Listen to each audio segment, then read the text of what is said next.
You're listening to the Tumbling Saber Podcast, a member of the Star Wars Commonwealth Podcast Network. Check us out on the web at starwarscommonwealth.com, on iTunes, Facebook, and Twitter, and take your first step into a larger world.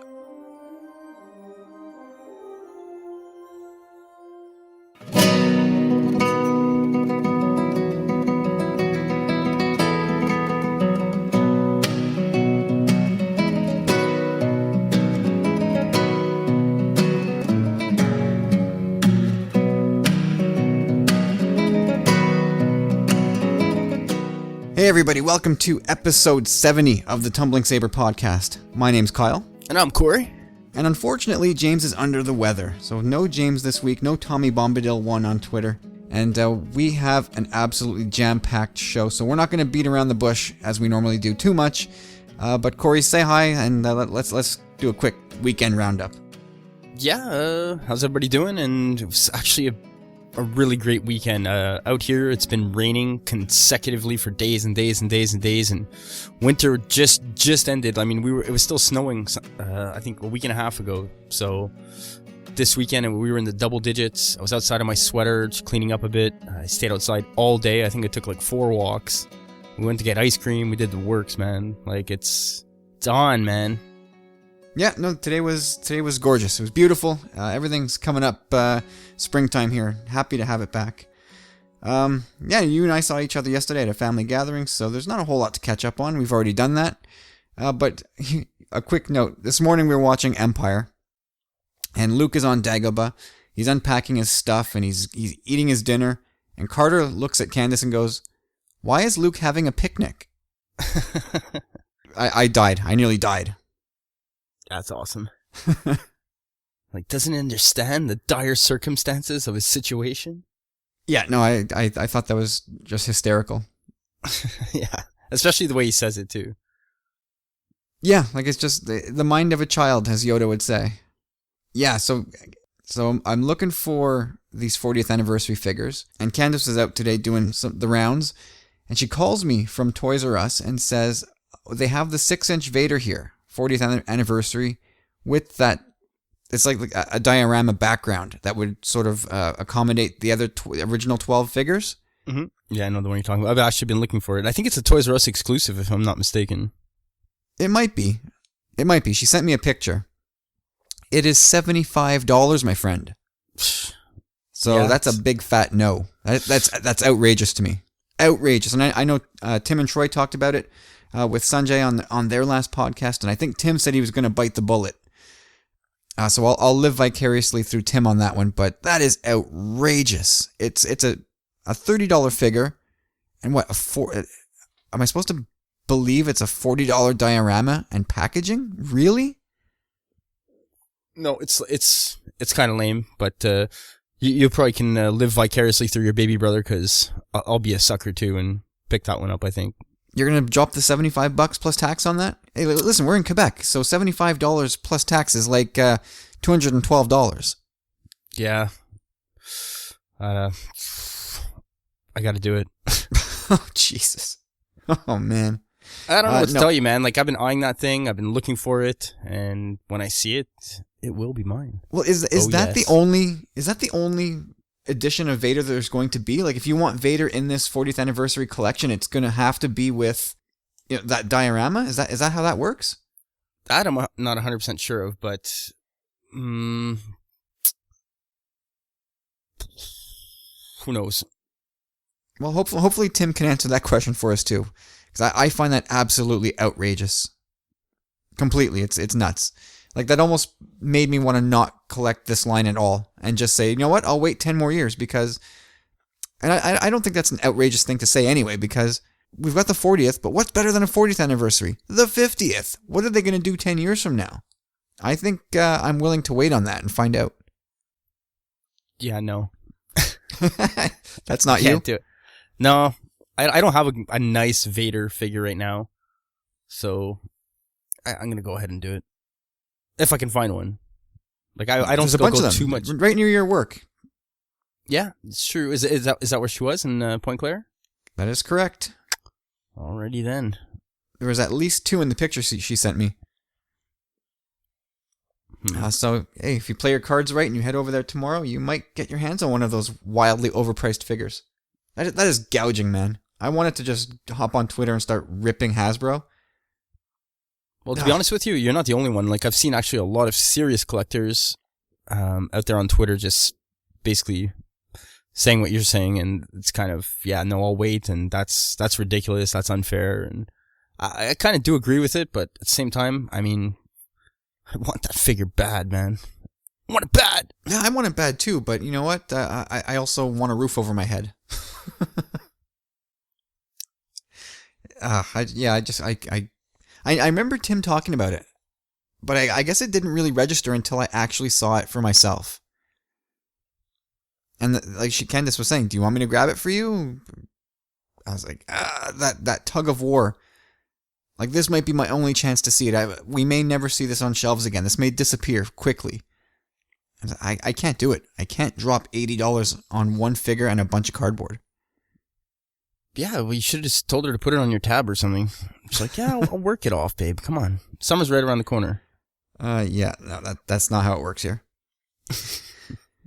Anyway, let's jump into the news. There's a bunch of stuff to talk about. Actually, there's more than what I've put in the show notes. So, you know, we got so much to talk about. So we're just going to talk about some of the cooler things that passed the Tumbling Saber desk this week. So we'll kick things off with Todd Fisher mentioning to, I forget who, but he said that his sister Carrie would be in episode 9.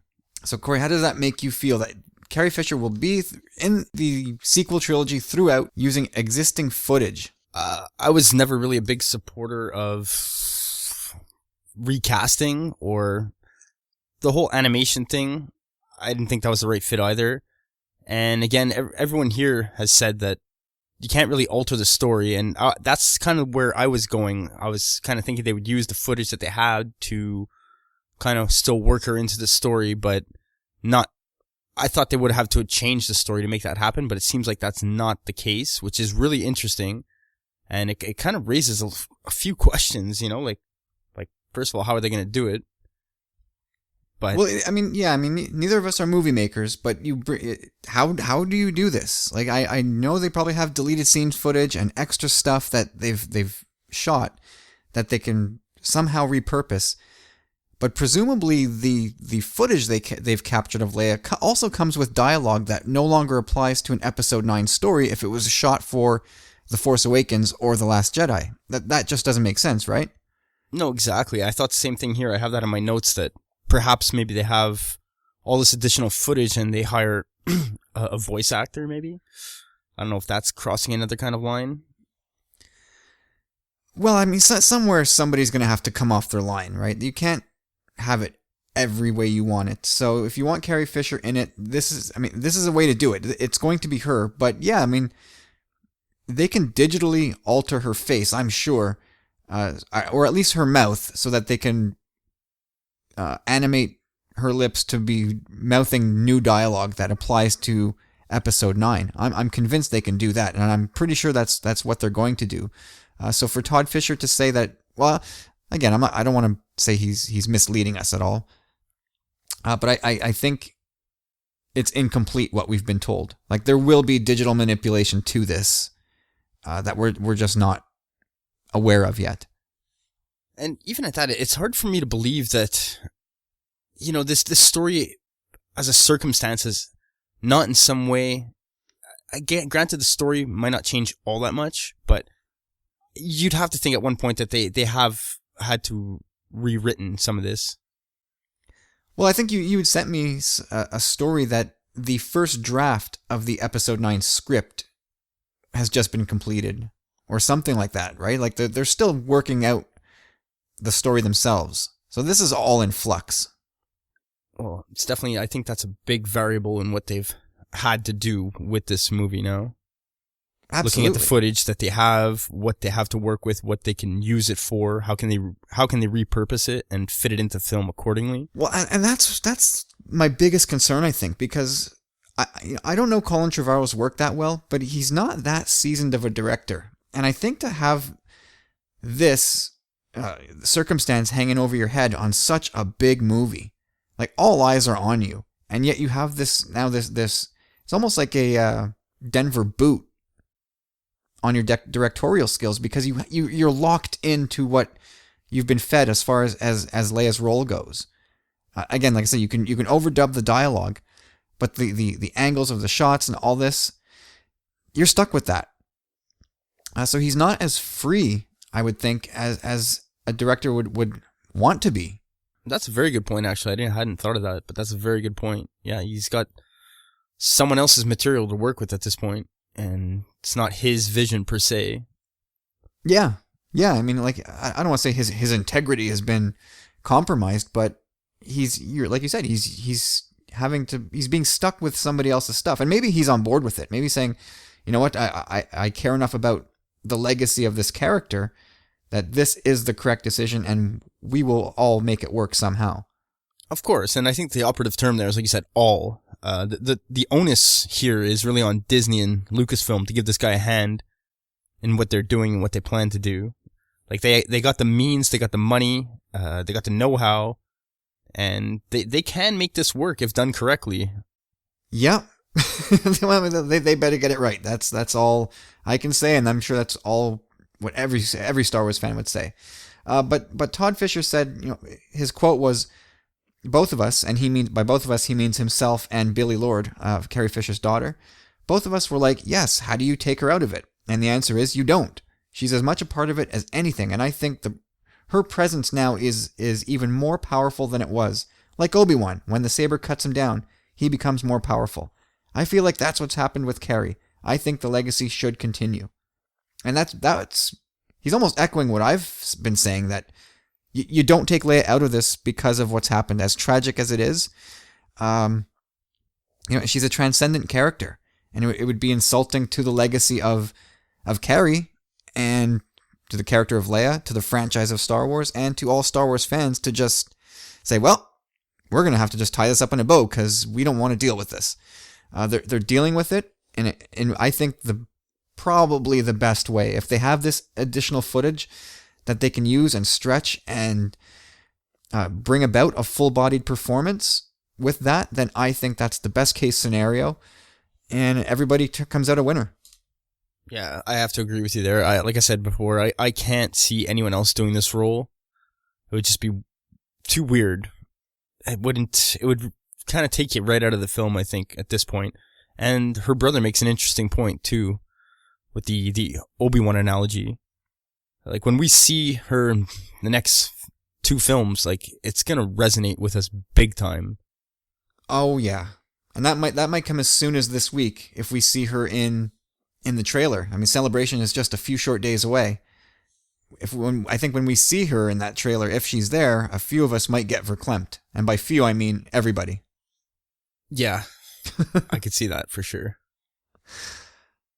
All right, well, I mean, again, I think that's its best case scenario as far as Leia is concerned. And regarding the digital part, if 80% of it is what they have, and they sneak in, a CG shot of her from behind or from the side, or it's a obscured shot, I think they can get away with that if they need to fill in things here and there that they don't have.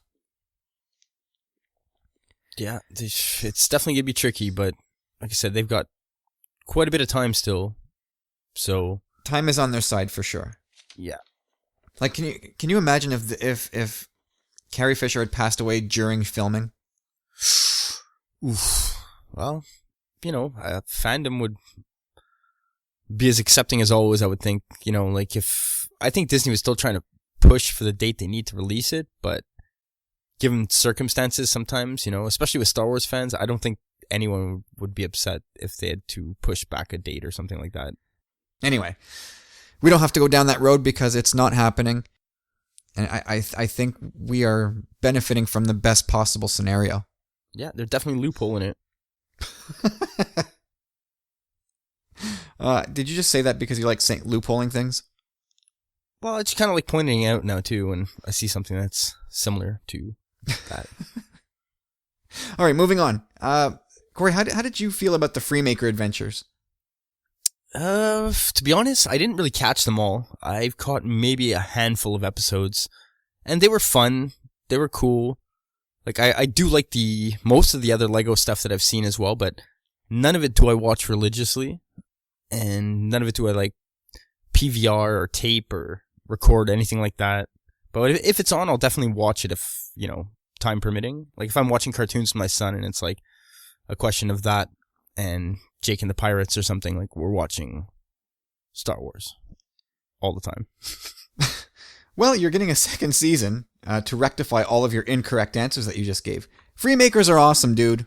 Come on. I've heard. Well, I enjoyed the shows that I watched, again, but I think the one thing that takes me out of it is that it's not canon, Like, I get it's great storytelling. I think they won 4 daytime Emmys recently. Or nominated for. Anyway, yeah, it's a legit show. It's got street cred, man. Yeah, I heard there's a lot of people that like it, but I don't know. Maybe I'll have to watch it. Yeah, you can have to watch it. It's really cool. Well, and I'll do that when you watch Firefly. Canon adjacent, which means it plays within the timeline, but none of it really counts.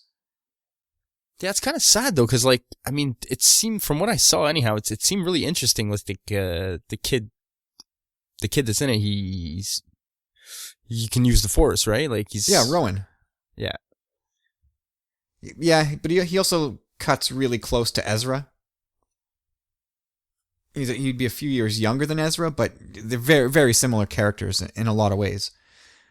Anyway, what's really crucial about the Freemaker Adventures is it's a really critical plug for summertime Star Wars content. We get nothing in the summer, save for some comics. But this you get like 12 weeks of new Star Wars content, and I get that's not for everybody. But I thought the first season was a blast. It's goofy fun. The portrayal of everybody in the Empire, from the Emperor through Vader, through the officers and stormtroopers, everybody's an idiot. They're all bumblers. They're all dopes, which is a really nice about face from what we're used to in the movies. And I don't know if you saw the season 2 trailer, but Hera's going to make an appearance, voiced by Vanessa Marshall. So I think this is going to be another really fun, 10, 12, 15 episodes. Maybe it's longer this time. But I'm looking forward to it. I thought it was going to be a one and done thing. I was super happy to see that we're getting season 2. And I didn't tell my kids, but I know they're going to be happy too. It's interesting you say that too, because that's the one thing that I had written down as well, is that, Rebels just ended and this is going to start over summer. So it is nice to fill that gap. But again, the fact that it's not canon really kind of irks me a bit. But I'm always up for good storytelling and a good adventure, and I'll definitely try and catch it. Do you know what time it shows at and plays at? I didn't see any release dates, but those will come soon enough. Is it a morning show though, or like an evening show? I couldn't even tell you that because I PVR'd every episode and just watched it when it made sense for us. All right, moving along. Alan Tudyk said he would absolutely come back as K2SO, which I think is amazing news. Corey, I don't think there's anybody who would say, I've seen enough. No, dude, I love that character. Like, I've loved this guy since the year 2000, man. Like, since he came across my radar. This is a really busy guy too. He's been in everything. He does voice work for every single Disney animated movie since, I think, Frozen, maybe even a little bit before that. Yeah, he's all over the place. He's a very busy actor. Anyway, he was talking to Sci-Fi Wire, and he's super flattered that everybody loves K2SO, and here's hoping that we can get into a bit of his backstory. And so when asked if he would voice K2SO on Rebels, for example, he said absolutely, and then he kind of took the conversation off the rails and said, quote, "I've decided I want to do just now. Not only do I want to do K2, but I also want to do Cassian's voice. I would love to see K2SO and Cassian Andor voiced by Diego Luna, both in Rebels. More on that later in the show." Yeah, dude, I'm so on the same page as you. I would love to see that. It can even possibly be, because we still don't know exactly where we are in the timeline with Rebels. We don't know if we're about a year out or 2 years out from Rogue One. I thought it was 2 years. That's what people are speculating about 2 years. That being the case, I think Cassian says something about that. Them K2 being with him for around 2 years. Is that so? I don't know. I heard this a while ago, but anyhow, it could really work if you get his transition story, even though they kind of tackled that, I guess, with AP5, but it'd be cool if like AP5 and Chopper like were part of the reason to get him to change. Yeah. Anyway, we don't have to get into the hows and the whys and the whats. Let's just leave it at we want K2 and Cassian back in Rebels. I think it makes all kinds of sense. That's perfect for this timeline. We're going to be short one Fulcrum. We know that he's a Fulcrum agent.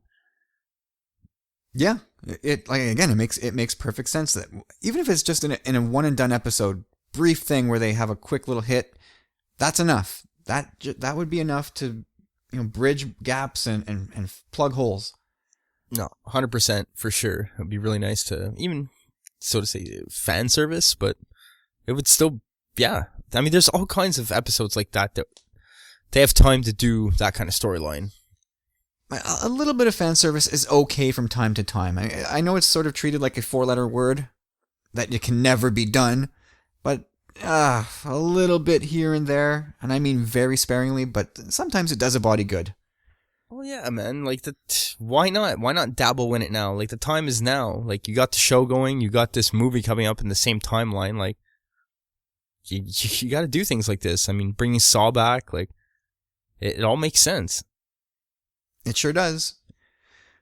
All right, for here on in, we're turning things over to making Star Wars, and it's going to get spoilery up in here. So if you're averse to rumors for The Last Jedi, skip ahead now. Maybe jump ahead, who knows, maybe as much as a half an hour, and then backtrack from there if we're onto something else.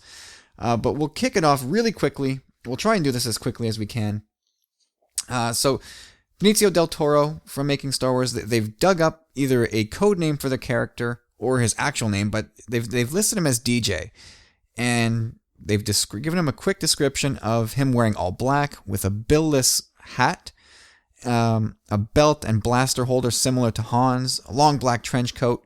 They've described him as a really grimy looking character, yet he he owns a ship that is, looks like something designed by Apple. It's just glamorous, really flashy looking, beautiful ship. So something's going on there. They're still trying to, I guess, dig a little deeper on this character over at Making Star Wars. But I'm glad to finally get some kind of detail about this guy. What do you think, Corey? Yeah, from what I gather as well, I read the article as well. Still, again, no confirmation, but I was kind of, I don't want to say let down. I don't want to say that because I'm still super stoked and excited to see what this character and who he is. But from what I gather with this tidbit of information, I was really hoping, like I had like a 5% hope, but it was a good hope that he could possibly be a Force related character, and that hope's gone down to maybe like a 1% chance now. But yeah, definitely a really interesting piece. A lot to think about. Makes me kind of think of like someone who maybe they speculated as well. I think in the article that he's maybe some kind of operative. I have no idea. I mean, I did read the article, and I don't want to dig any deeper because our guesses are as good as theirs at this point. But yeah, I mean, it's nice to see that the floodgates are starting to open not only for this character but for the movie in particular. All right, so I mean, I don't want to linger too long on any particular topic, so we'll move ahead to what I'm really excited to hear about. So originally we had speculated that the planet where they shot scenes in Bolivia on the salt flats there, we thought that maybe that was the First Order's new stronghold. But it turns out it might actually be for the Resistance. And they've described this planet, I think the production name for it is Crete. But they've given it a really neat description where it's kind of covered it's flat, salt flatish, but there's I guess some hills. But but like some flowing lava on the surface, and like a snow or some kind of white dust blowing around. So I'm getting a cool visual in my head about this planet, and it's not. They went out of their way at MSW to say this is not Mustafar. So I'm purging that. So I'm really thinking of like a white planet with a lot of like burning, glowing hot lava. I'm getting a really cool vibe from this. Yeah, big time. I never got like I don't see pools of lava, but I see from what they'd kind of described as like that white surface, kind of like crack mud almost, but like flat white. And like in these cracks, just lines of lava kind of everywhere. Yeah. We're kind of on the same page there. They painted a pretty good picture over at MSW, as they always do. So they've described this place as the Rebellion once having a home there, and now the Resistance has set up shop there as well. And this planet is host to a bunch of mines, and the Rebellion used to drag these gems out of these mines and use that as a source of income, which is really interesting. I find that an interesting bit of galaxy building. But as far as The Last Jedi goes, the First Order attacks this planet, and they use the giant walkers that we didn't speculate here on the show. We didn't talk about it when MSW broke the look. I wanted to just stay away from those, but now they're putting these into context where this is going to show up in the movie. And I'm the fanboy in me is just buzzing over this because it looks like we're going to see a showdown between these gigantic walkers and spruced up B-Wings. And I can't wait to see that on screen. The B-Wings are long overdue on screen. I don't know if you're as excited as I am, but I think this is going to be wild. Excited to say the least. My show notes, it says B-Wings! ! So yeah, I'm super stoked. We've been saying that for a long time. We want to see these on screen. It's been so long. We've never really truly seen them in action all that much, and who knows, maybe someone's listening. But yeah, those things are powerful ships, and if you're gonna send anything up against these walkers that seem to be colossal, then send out your B-Wings, man. Yeah, it looks like it's going to be just a really epic battle. But here we go. It's the First Order attacking the Resistance base in the second part of a trilogy. Does it sound too familiar?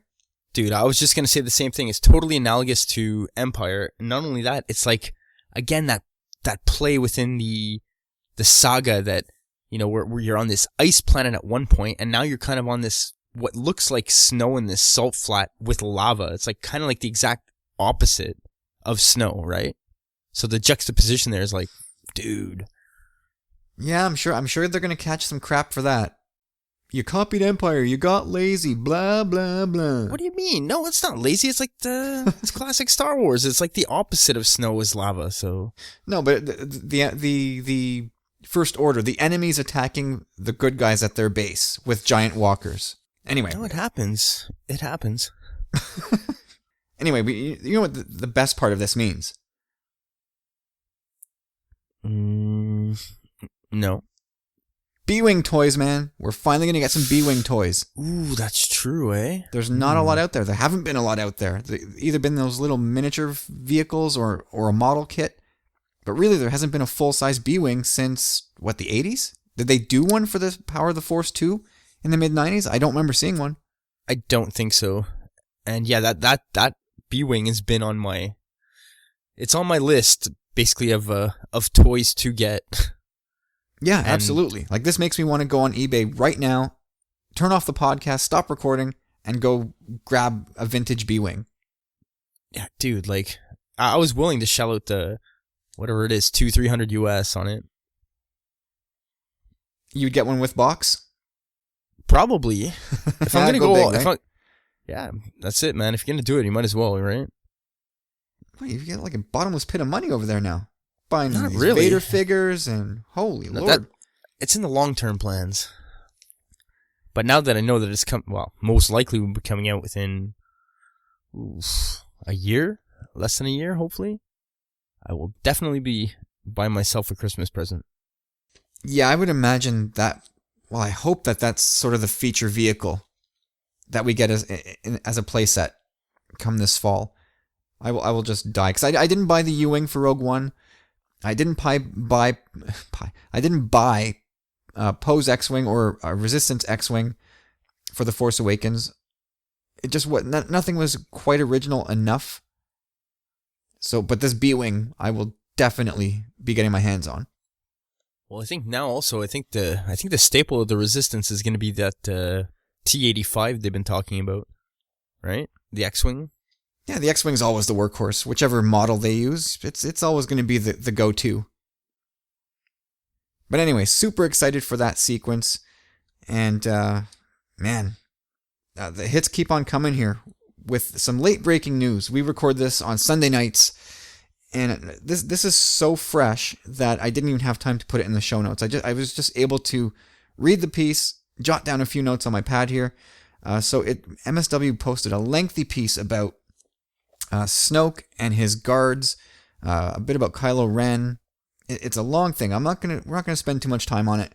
But if we think we knew Snoke in the First Order from what we saw in The Force Awakens, we need to guess again, because Snoke is just a weird dude. That's the vibe I'm getting. This is interesting because I saw the same article, but not on MSW. I saw it probably like maybe 5, 6, 7 hours ago on Screen Rant, and I was like, I don't know if this is a reliable source. Maybe this. I didn't even talk to you about it because I thought it could have been clickbait, right? But now that you're telling me MSW broke it too, that's pretty interesting. Absolutely. So anyway, here we get a picture of Snoke wearing a lot of ornate and lavish golden red robes. He's even got like little gold slippers, which I think is hilarious. So I'm getting like a gold member meets Hugh Hefner vibe out of this guy. / Wizard of Oz, no? Maybe. But yeah, this guy, it seems like he values prestige and wealth. Is that something that you seem to gravitate to as well? Yeah, I'm getting a sense of opulence from what they talked about. I think they talked about how his ship is just super, super ornate. Well, yeah, his throne room has like a white marble with gold trim aesthetic to it. His throne room aboard his ship, they're describing it as like a mega destroyer, which is something that's going to dwarf a superstar destroyer, which I can't even fathom how that's going to look on screen. But yeah, I'm just dying to see this stuff. And apparently Snoke also wears this type of black ring, which, of course, we as MSW said, any half-educated Star Wars fan would make the guess that could it be a black kyber crystal? Do those exist? Can it be? What is this, the Darksaber crystal? What's going on here? No, I read the same thing and I thought the same thing right away, man. It's really interesting. Like, I'm really, really, really curious to see, like, if it is a kyber crystal, I mean, there has to be some kind of a chance that this guy is indeed a Force user, and it's just a complete mystery now, you know? Like, I've always felt he's a Force user. I've always felt that. I still do. This report doesn't really change anything for me because I'm absolutely convinced that he is a Force user. I mean, what else would he be training Kylo Ren for? Yeah, I don't know. I was never really 100% convinced. Yeah, I guess even now I'm still, but I've always leaned toward that as well. It's just I always thought there was some kind of window open there with the mystery surrounding him, I guess. Yeah, well, they're actually making this as mysterious as they possibly can, and they're doing a great job of it. But moving on, the report goes on to talk about Snoke's guards, which are sort of a beefed up, revised version of Royal Guards. And right now they're called the Praetorian Guards, and again, they're uncertain if that's going to be the final name for these guys. But they wear a glossy red armor with this shell plating and matte red cloths, and these weird-looking helmets that have no eyes. These guys sound deadly, creepy, and weird at the same time. Well, just super similar to the Royal Guard too, right? Like, I'm thinking more like the Crimson. Was it the Crimson Guard? from the Shadows of the Empire, that type of thing. Well, even just the guys you see in Jedi in the throne room, similar to that. But they were just like a straight black robe or a red robe. They had the masks too, no? And the masks, but there was at least slits where their eyes could see. This is like there's nothing for these guys to see out of. Well, it's interesting that they're choosing the same colors, and I don't know, like this guy does seem to like. There's a lot of similarities between obviously the First Order and the Empire, but like stuff like this, I don't know. Like, is that really necessary to make them so similar? It's not necessary. Like it's as necessary as the First Order having TIE fighters. They don't need them. They probably shouldn't have them. They should probably have a brand new design. It's 30 years later, right? Like, why do you need TIE fighters? They're not so effective that everybody should have them forever. I guess. Well, they've definitely, the First Order one is definitely a lot different than the original ones. Although same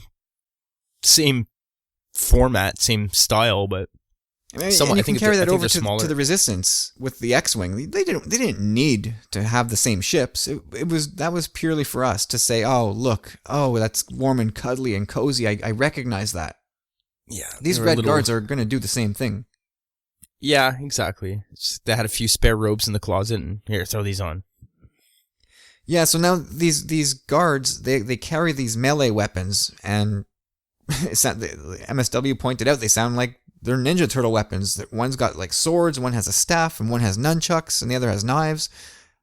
Like, okay, that's weird. Are they called Raph, Leo, and Donnie and Mikey? Like, is that what's going on here? This sounds really weird, but they're creating confusion now. Like, how does the whole hierarchy thing work? Are these guys above the Knights of Ren? Are they Knights of Ren? Like, what is the deal with this? So now, yeah, it's true. Here we go, getting another round of questions before we even get close to the movie. Well, again, I didn't take show notes on this portion because, again, I didn't get the link from you. You found it last minute. I saw it on Screen Rant. Didn't think it was a serious source. And I think the main reason I didn't think it was a serious source is after having heard or read what you had just said, that one guy had nunchucks. And I was like, okay, like, this is clearly like clickbait. Like, I will not go any further. Bizarre, and, right? Yeah, indeed. And I thought the same thing as well, that the whole Knights of Ren thing, like the hierarchy, like you'd said, like, I hope they work it out. I hope we understand by the end of the movie who's who. And well, I think we'll have a pretty good idea. Everything I'm getting from this movie still, like, there's still a lot of familiarity going on, like with the walkers and the attack on the Resistance base and ship designs that we already know. But it seems like story-wise they're pushing off in brand new directions and introducing much different concepts. So I'm definitely encouraged, and I can't wait to see it. I mean, we're going to get a trailer like 4 days from now, dude. Yeah, that's for sure. We're getting that, right? Yeah, I think so. Yeah, I think a lot of people are paying a lot of money to travel somewhere. So, can you imagine? You paid all that money and you don't get The Last Jedi trailer? Imagine, yeah. That's a wrap, guys. Have a good one. See you in 2019. Oh, Jesus. That would be... Oh, man. I don't want to tempt fate, but... What I really feel sorry for, really thinking about it now, is that the people that are going to be waiting and not going to make it into the auditorium.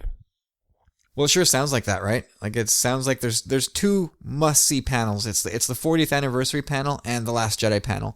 One on Thursday and one on Friday.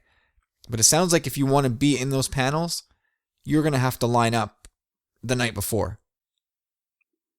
Yeah. Yeah, in both circumstances, so, wow. And that, that makes for a really rough weekend. Like, that's going to be, like, if you're somebody who's going to go line up starting Wednesday night and wait overnight so you can catch the panel the next day, you're sleeping on, like, concrete, and you're probably not sleeping at all, really.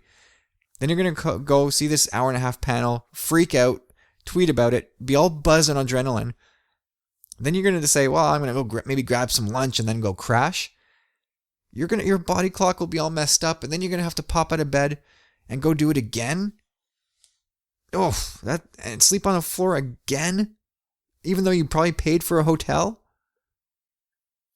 Yeah, it'd be rough. Oh, dude. I think my main question about that, having never done anything like that before, just kind of wondering if you get out there, like if there's noise and all that stuff, I can get around.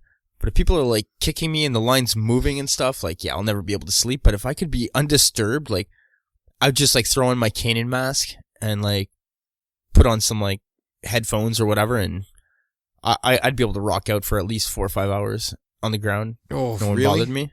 Yeah, for sure. I'm a sleeper, man. Oh, don't I know that? Yeah, I don't know. I don't think I could do that. My bones would just scream at me for a week after. No, it's good for you. It's good for you.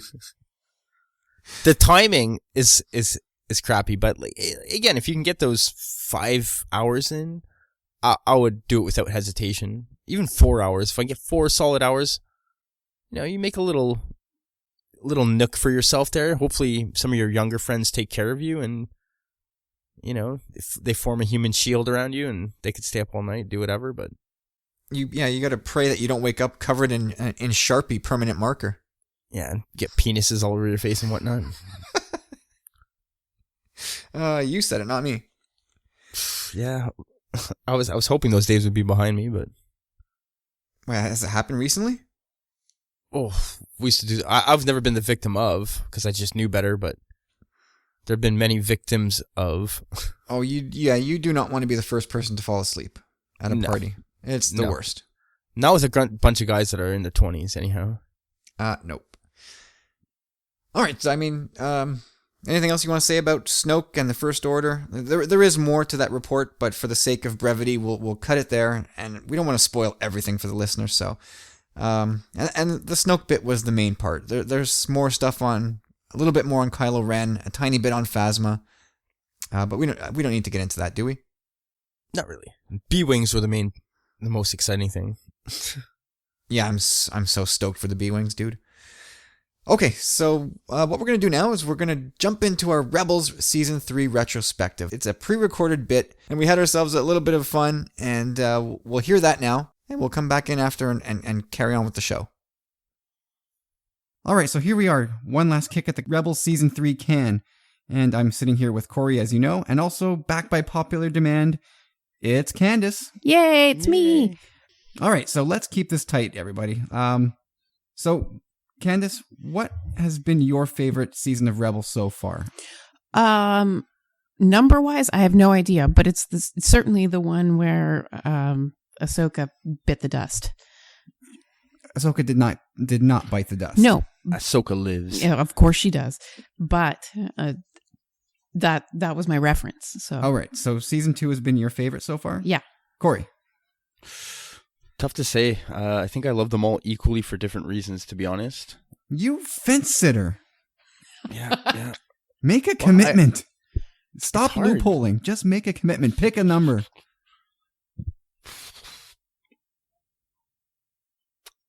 I think I'd have to go with season 1 for now then. Wow.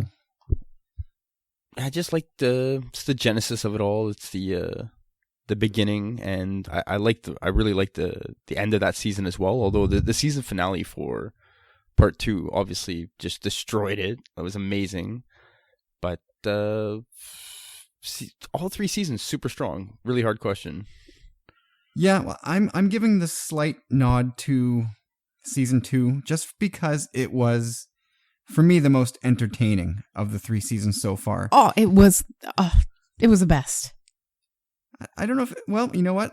I ran a poll, and what were the results of that poll? Okay, so 42% said season 3 was their favorite season. Really? Followed by 35% for season 2, 14% for season 1, and 9% chiming in saying the next season is the best season.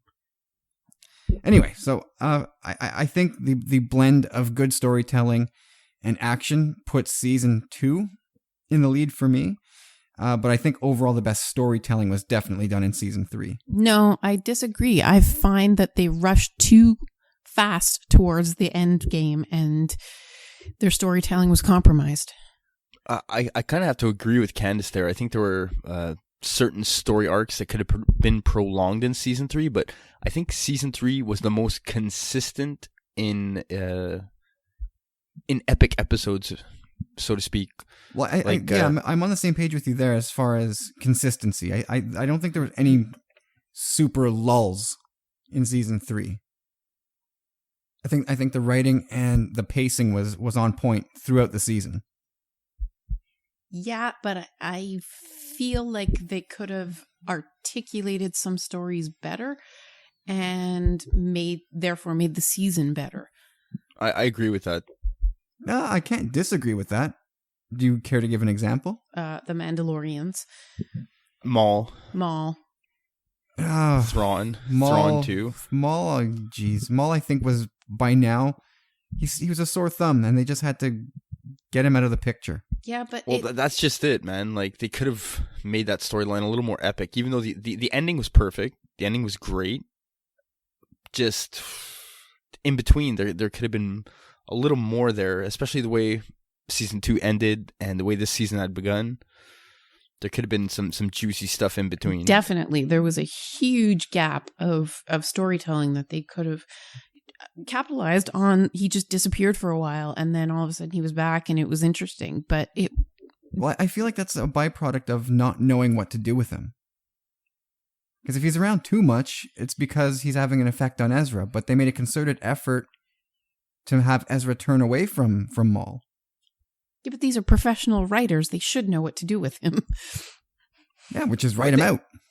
Yeah, the way they wrote the way they wrote him out, I really still find very interesting. I love the fact that Kyle and I kind of disagreed on this a bit in the past, but I think we're on the same page now. That originally, it's not like he was searching for Obi-Wan. He was searching for a way to destroy the Sith. Like, the Sith are his enemy, and he was kind of hell bent on that. But once he had found that Kenobi was somehow linked to Hope, that, like, the Sith in him still ended up managing to eat him up and destroy him in the process. Well, yeah, they showed the juxtaposition between being, once you're a Sith, you're always a Sith, even if he didn't want to call himself one anymore, and a Jedi. So Obi-Wan, on his own, in peace, kept growing and progressing into old age, whereas Maul was the same violent, rage-filled beast that we saw in The Phantom Menace all those years ago. That's like, what, 20-something years along their timeline? Yeah. And Maul hadn't grown a single bit. So, yeah, I mean, I'm glad. I'm happy with the way things wrapped up for Maul. I'm not going to argue with you if you think there could have been more in between. But I think, again, that's something that they had to do because they just didn't know what to do with this character anymore. And every time he shows up, there's a potential for him to really muddy the waters. But I do think that, okay, fine. They went to Tatooine and Ezra was like, I feel him. I see him. But you didn't see Maul's perspective. And throughout, I think maybe it comes from having the Clone Wars background and knowing his perspective and his background, that you kind of feel like you have to understand his motivation. And in that episode, you didn't get his perspective so much. He just kind of popped up and then he was gone. And he popped up and then he was gone. And you didn't feel his journey in that episode. And I felt like that could have really helped.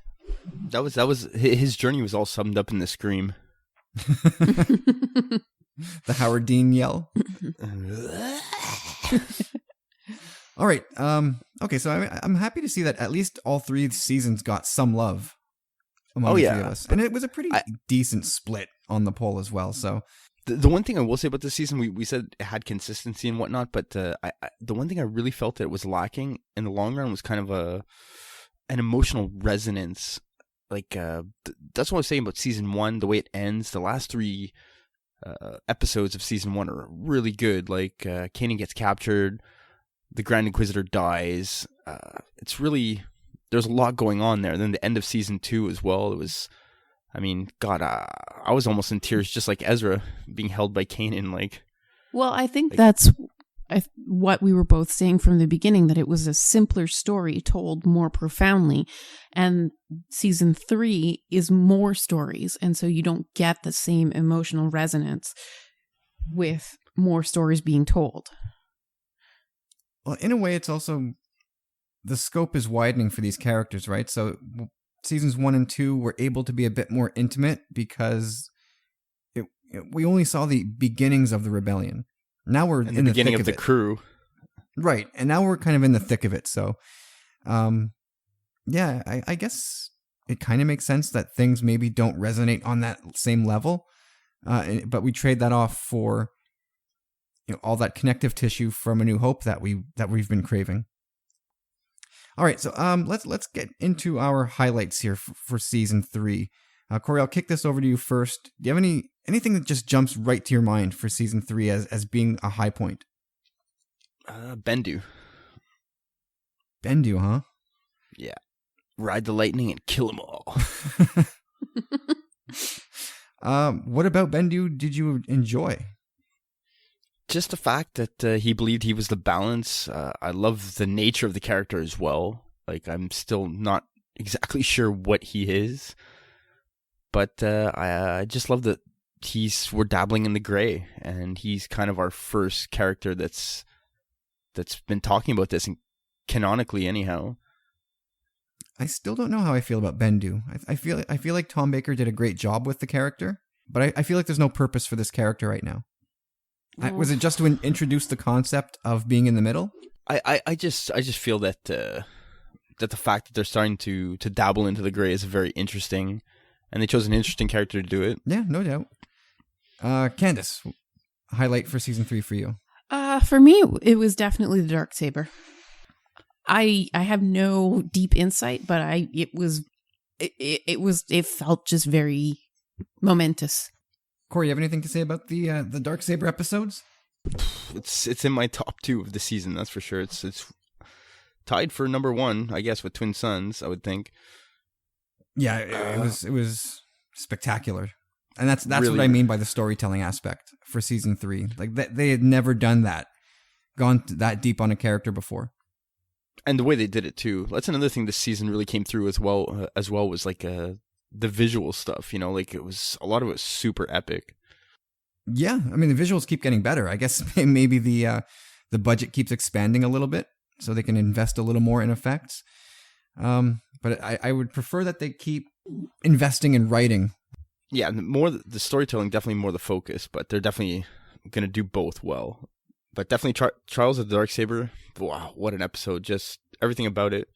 I think one of my favorite things that we learned also about the, not only Sabine's adventure and her character development in that those episodes, but Clan Vizsla, what was the Jedi's name? The Mandalorian Jedi that they tell the story about from the beginning. Oh man, that was cool. Yeah, that universe building stuff is cool. No doubt there. So I'm not going to step on your guys' toes because I do agree that both of those things are definitely high points of the season. Twin Suns was also up there, no doubt about that. What about seeing Saw Gerrera? Was that a highlight for you guys? I was looking forward to those. I probably have to watch them again at this point. I've seen them a couple times, but I really remember not liking him too much. They were good episodes, though, no doubt. Like, the Geonosis arc in Clone Wars was amazing, so it's good we're getting some kind of continuation of that anyhow. You have an airing of grievances? No, I'm not going to hate on the season that much. I think my one gripe would be probably the same as yours, I would think, in the sense that, again, I'm going to use the word emotional resonance for the depiction of Thrawn. Like, I loved the way the season started. They gave us a good character development in the sense that what he was playing the long game, right? He had a big trap set up for the rebellion, and, the season finale was that conclusion to that story arc in a way. Like, even though we know his character is going to be in the show again for season 4, but it it lacked something in the sense that Common sense? Yeah, it lacked a lot of things. Like this guy's like the super genius, and we're all like, wow, how can he even be doing these things? And then he just, well, he like we said when we reviewed the season finale, that he had them. The plan, the trap was sprung to perfection. He had them, and then he didn't, and it's on him and his dumb staff. It didn't make sense how the rebels were able to get out of it once again. I get that the show needs to go on. But I feel like to make the rebels escape Thrawn's fault, or due to Thrawn's inability to step on the rebels' neck when he had their chance, I think that's a mistake. Yeah, well, they could have written it in a way where something impactful could have happened. I mean, I know Sato kind of bought the dust, but it wasn't enough. I wanted more sacrifice, more bloodshed. Yeah, me too. It should have left us with something that we knew we were never going to have again, kind of in a way. Like something. It should have been the end of something.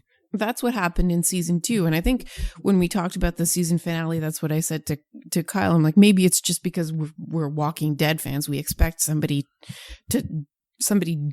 absolutely dear to us to bite the dust, but considering what happened in season 2, where Kanan lost his sight and Ahsoka was left in the weeds, like we don't know what happened to her, I feel like this one was a little bit kind of wishy-washy, no?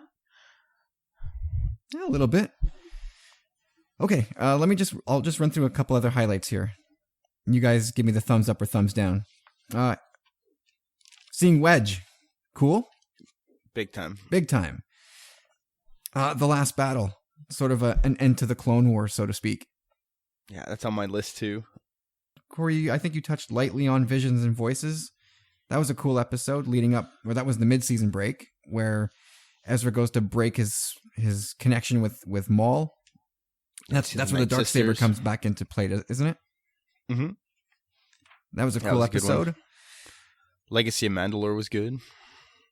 Yeah, that's the second part of the sort of the Sabine duology. Is that a word? Yeah. Is it? Duology? Diptych? No. I think it's duality. Duology, though, duology. Well, anyway, is people good. know what I'm talking about. 2 episodes about her. Yeah. The Imperial Super Commandos. Seeing all those sort of Joe Johnston Mandalorian concepts on screen, that was cool. Yeah, that was a pretty good episode. There was also Secret Cargo was kind of cool for the visuals. And seeing fighting Mon in that Mothma. nebula. And Mon Mothma, yeah. And my boy, Dutch.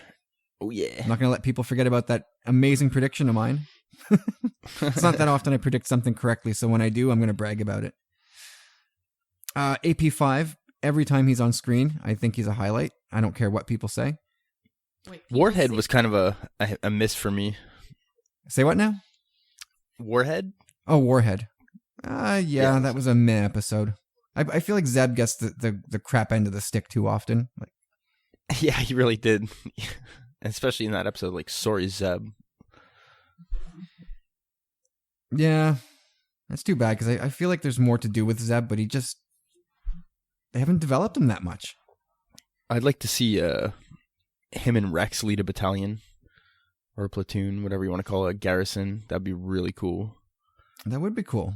Are we nervous about Rex? No, he's in Jedi. Haven't you seen? Haven't you heard?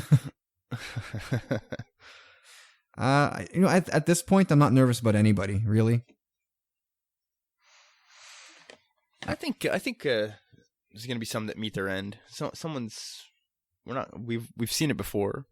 I guess so, but it doesn't seem like they're eager to pay the price here for somebody. Let me ask you a quick question. Do you think season 4 will be the last? Yes. I think so. Interesting. All right, let's I'm not gonna rag on the season. I think it was good enough that any disappointments I want to throw out there are gonna just be more nitpicks than anything.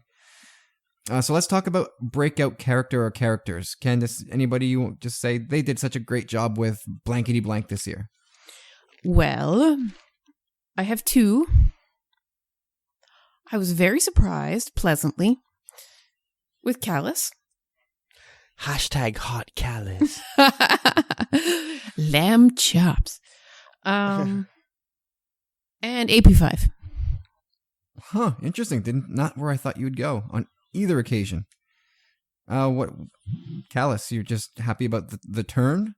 Yeah, I'm happy about the turn. I'm happy about the way that he internalized everything that happened with him and the rebels.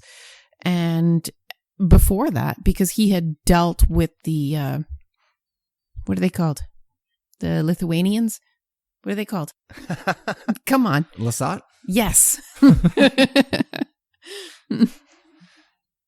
Gotcha. Yeah, I think with Callus, it's taking a guy who we hated for 2 seasons and then making us care about him. I think that's effective writing and storytelling in action. Great stuff on the Raiders' part.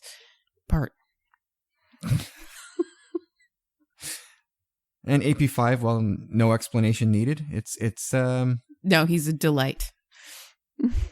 Corey, any breakout characters that you want to give some praise to? Yeah, big time.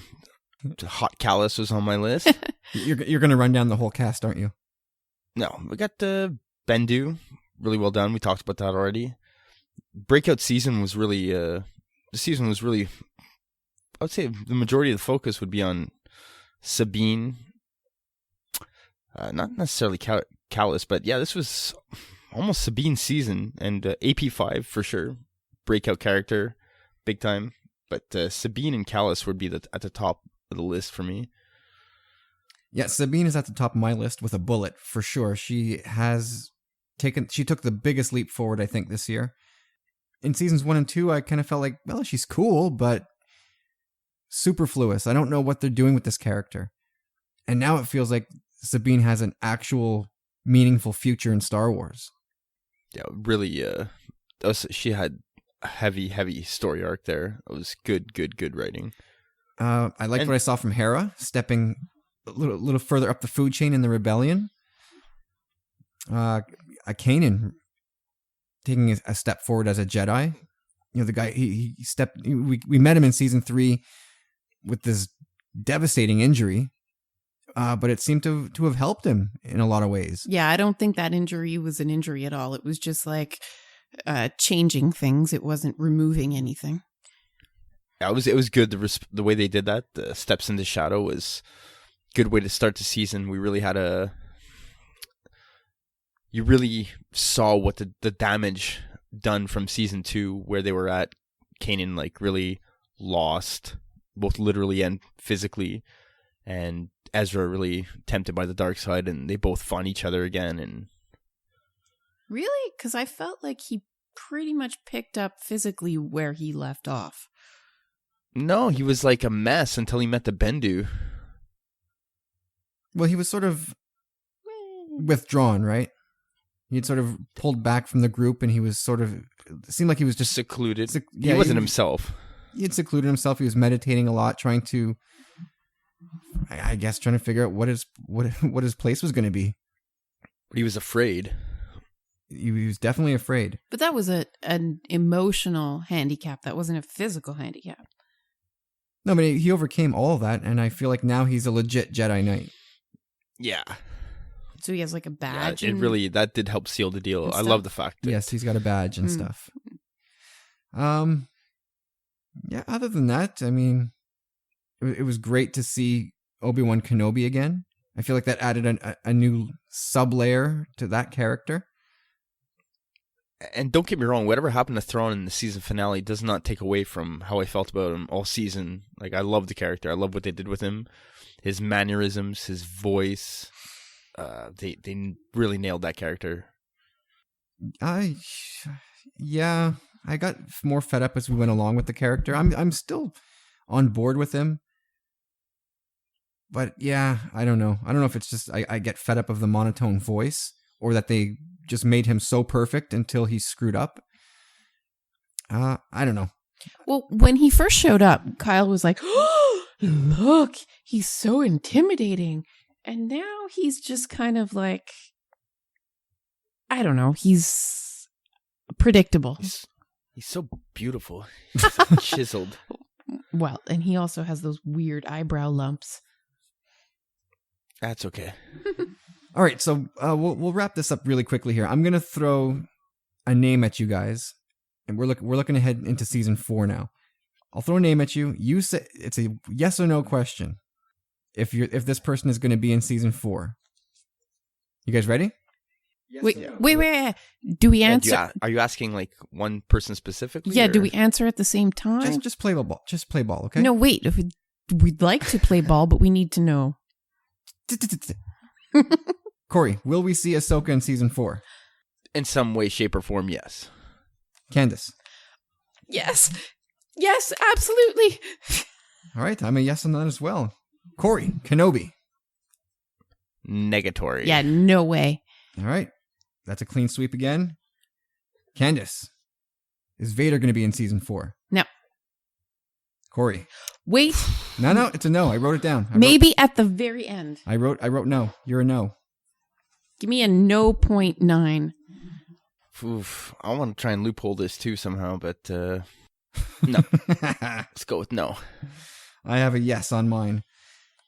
Well, let's step it up a notch. Corey, the Emperor. That's interesting, actually, because if the Emperor is in this, then Vader should be in it. I want to see the Emperor, so let's say yes for the Emperor. Ooh. You're a yes on the Emperor, but no to Vader. That's interesting. Candace. It could come through in hologram form. Yeah, I also agree that we may see him as like looking at the politics of this whole thing, but not seeing Vader because Vader is his muscle, right? Vader's on the road. Maybe he's threatening Thrawn personally. Yeah. All right, that's believable. So what are you on the Emperor, Candace? Yeah. You're a yes. I'm a no. All right, Corey. Inquisitor or Inquisitors? God, I want to say yes, because I know a lot of people have said they're fed up and they don't want to see them, but from what I understand, there still should be a few out there. And, yeah, I wouldn't mind seeing one come back, so I'll say yes. You know, this is supposed to be rapid fire, guys.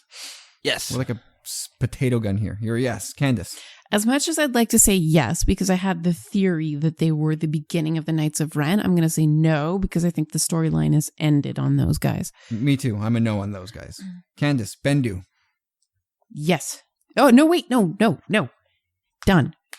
Corey. So I'm going to say yes in some way, shape, or form. Not the way we last met him.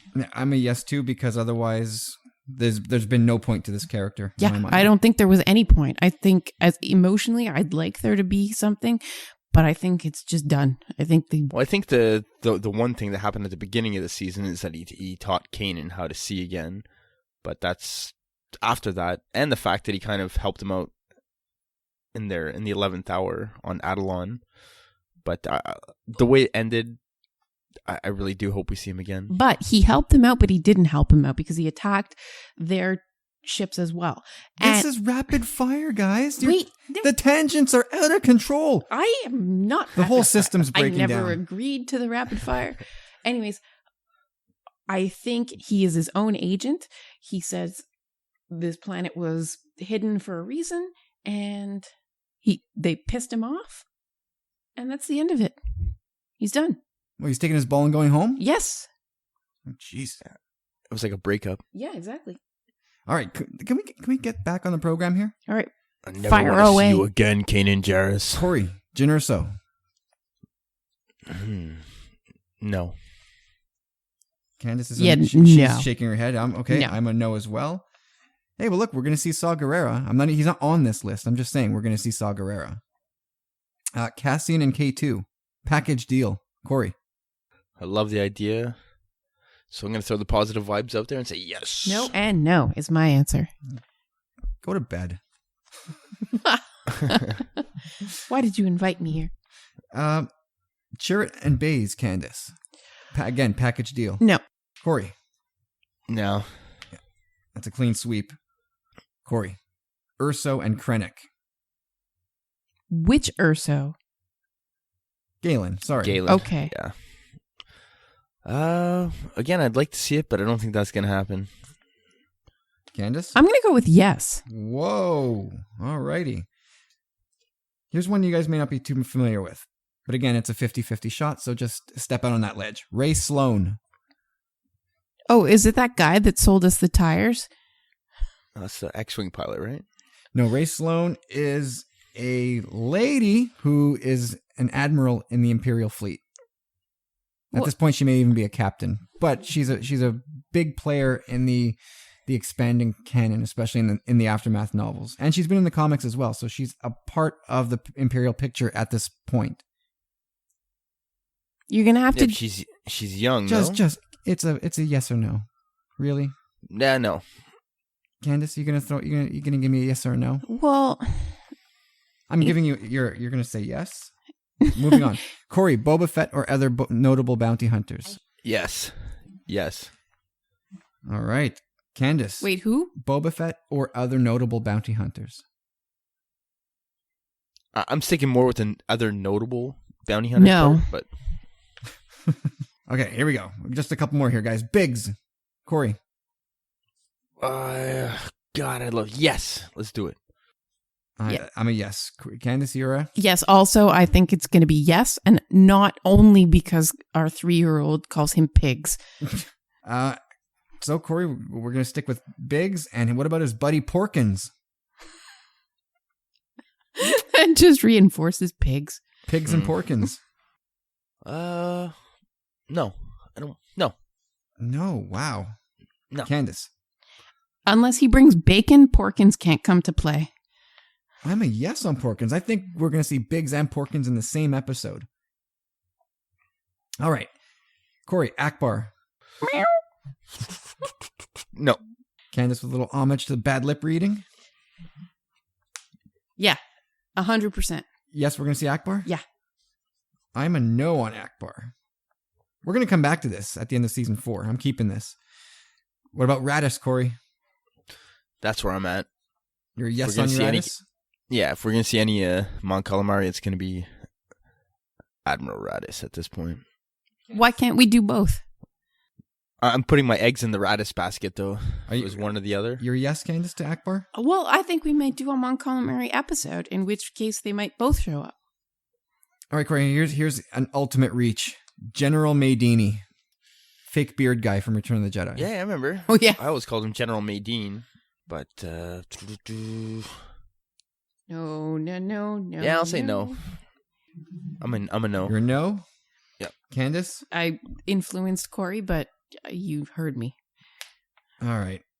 That's a clean sweep one. Sorry, General Crix Maydeen. It's a no. All right, that's the end of my list. So before we wrap this up, Corey, anything you want to say about season 4? Because next time we podcast, we'll have seen, I'm assuming, a trailer for season 4 from Celebration. So we'll have some of these answers, which is why it was so crucial to get these thoughts out now. But anything you want to see in season 4, and it's okay to say no. I'm just in for the ride, and whatever they do is cool. Well, I'm definitely in for the ride, and whatever they do is cool, but I want to see some serious growth on Ezra's part. If this is the last season, I really, really, really hope they do it justice, and that all these characters have great, great, great endings and beginnings, whatever it's going to be, you know? Mm-hmm. Candace, anything for season 4 for you? Clearly, a large portion of the characters that we've come to know and love are not going to make it through. And while we were kind of hoping for there to be a giant character crise de coeur for Ezra, I think it may happen in season 4, and there may be something to that. These, boy, Maul is gone. The Sith holocron is out of his possession, but I do think that he's going to go, right? Like he can't. well, yeah, everybody believes that Kanan and Ezra have to go. it's hard to argue that. You can't argue that. No, just put them in that corner of the galaxy. It's fine. Ezra, You know what? there's got to be a resolution. Someone pointed out to me that I think Ezra still might have the holocron, the Sith holocron. It is possible, but you know what? To Candace's 'Cause point, look, it's like he was good, and then he flirted with the dark side, and then he came back good, and he's been goody two shoes through and through ever since. To turn him back to evil now, I think that's just jerking us around. I don't think that's very solid storytelling. Really, I think it's excellent storytelling because you were hinted at the weaknesses in his character earlier, and now they would come. But he out. overcame them. They're still there. What I really want to almost see from Ezra is the fact that he is in touch with the dark side somewhat, and the light. He's a great person. He's a good person. He's got a big heart, but he wears his emotions on his sleeve. And that's his weakness. weakness. Got into Jedi-dom too late, but I would love to see his character kind of be where canonically we start seeing more, not only with Bendu being the introduction maybe, but in my heart of hearts, I want to see Ezra be the first kind of like gray Jedi. Well, Mr. Hidalgo would take issue with you, saying that that's an oxymoron. How do you mean? A Jedi can't be gray, by definition. Aren't they called the Gray Jedi? No. Well, in Legends they were anyway. Well, that doesn't count anymore, does it? No, but it still makes sense to me. Anyway, Pablo has also said that what he says isn't necessarily what is. Listen, Pablo talked about Hux's cat. Millicent.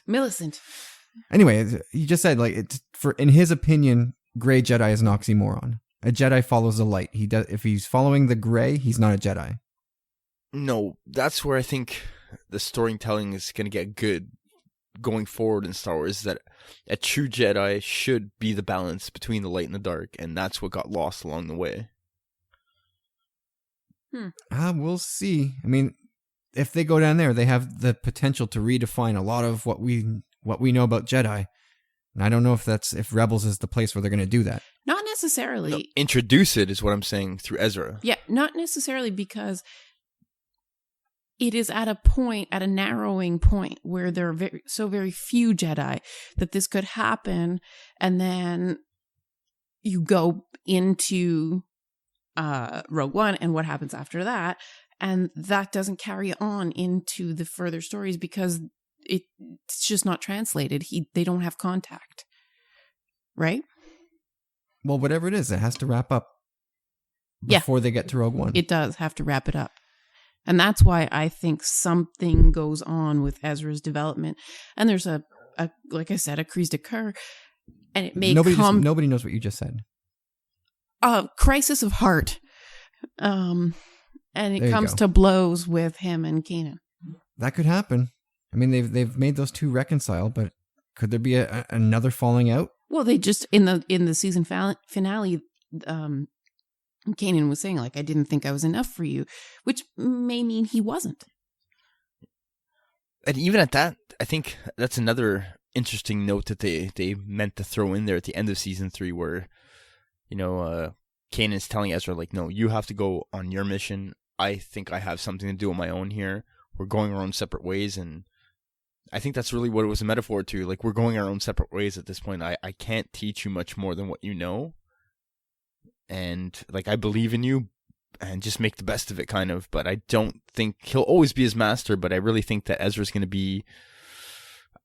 I don't know how he's going to get qualified as a Jedi or whatever he is, but Kanan said it himself. I don't think I can teach you much more. So I think that's going to be a factor coming into season 4. But this is a bit of a difficult vehicle because it's a children's show trying to make a transition into an adult movie. And it needs to take some steps to get there that may not be so PG. Yeah, that's a good point. I'm going to wrap it up by saying, give me X-Wings. Damn it, that's what I want from season 4, X-Wings. Dude, I you know what I'm going to tell you? I promise you it's going to happen. Oh, I'm certain it will. They're not going to let me down. They're going to give me a whole fleet of X-Wings. Yeah, you're going to see it. You're going to see it for sure. I think, I don't know if it was Filoni or Hidalgo. One of the two had said something that bank on it. Put your money on it. Ba-dam-bum. And it will be glorious. All right, that's it. We're putting a pin in Rebels Season 3. Looking forward to Celebration this coming week and seeing what they've got in store for Season 4. And we'll be back, I guess, with more Rebels talk. Maybe, who knows when. We do things as we see fit here. But Candace, it was nice having you back to talk Rebels once again. We'll have you back again, I'm sure. I have to say, though, I'm gonna miss Rebels, man. Yeah, we got a long wait ahead void. of us. We will, I'm sure we'll be talking Rebels again before you know it. In maybe some surprising ways. Who knows? All right. So, Corey, by the magic of editing, you and I are going to jump back into the future and dive right into the latest Ads Edition, who's got a spectacular question for us again this week. So let's do that right now. Evening, boys. Hope everyone is well. So the question this week concerns Star Wars identities. So this is something I went with my family to see not too long ago. Absolutely brilliant. Really enjoyed it. I'd recommend it to anyone that hasn't been. I went up to London to the O2 Arena and saw it there, and it's a brilliant, brilliant experience. So the question relates to that. And as part of the exhibition, you are effectively handed an interactive wristband, which is a ticket to crafting your very own Star Wars alter ego. And it mimics the journeys and choices of your favourite characters. As you walk around the building, you effectively answer questions broken down into 10 components. So you have species, genes, parents, culture, mentors, friends, marking events, occupation, personality, and choices. And so as part of each one, you have to effectively choose answers to various questions. And then at the end of the exhibition, you are presented with the character that you have effectively created, complete with a name. So what I'd like the three of you to do is to try to honestly create your Star Wars character based on your own personality, complete with name, species, background, planet of birth, etc., etc., and what you have ended up becoming. So I think there's a good chance that possibly all three of you have actually been to Star Wars Identities, so you'll know what I mean and probably can explain it in a better way than I've done anyway. But I'll look forward to listening and seeing what you come up with. All right, take care. I'm off to watch some golf. Bye. There he goes. There goes Ads once again. Thank you, sir. Another thought-provoking question, making us dig deep yet again. That's why we love Ads here. This is where I miss James, because I feel like this one's right up his alley. He would have done something definitely. really cool. Missing you, James. Hoping you're feeling better. All right, Corey. So describe your Star Wars character based on your personality, your background. What species would you be? What planet are you from? And what have you become? This is a tough one. I hope you did your homework. Yeah, well, I thought about it in a few ways. I settled on one, so I wasn't 100% sure on the question. Now, Ads had mentioned something about had we gone to see the exhibit, we would know what he was talking about. So when I didn't get a chance to go when it was in Montreal, unfortunately. I feel like such an idiot. But Wait, yeah, let's stop right there. oh, don't do it. Come on. What possible excuse do you have for not going? I guess, I don't know. Just, it was 2012, I believe, no? Uh-huh. I don't know. It was the year my kid was born. Probably had part of something to do with it. I had a lot of stuff up in the air that time in my life. Nobody is having any of that right now. Bah. Either way. So, There's no excuse. You should have been there. I agree. And I feel like an idiot, as I said. Thank you for enforcing that. Identities was amazing. I mean, the only thing that I can't speak to now is that because it was in 2012, I think this was I can't remember when in 2012 the Lucasfilm Disney deal went down, but I feel like this was just prior to. So this was really before all of the excitement was sort of bubbling back to the surface. But I'm sure since then as well, like if it wasn't a done deal at that point, I'm sure since then the exhibit has grown as well. Oh, absolutely. Like I think they've included stuff from The Force Awakens in there that and Rogue One that I didn't see. For me, it was all prequels and original trilogy and some Clone Wars stuff. But nevertheless, it was fantastic. And I Ads was talking about the wristband that sort of encodes these replies that you fiddle with these machines as you go through the exhibit, and it saves information to this bracelet and builds your character.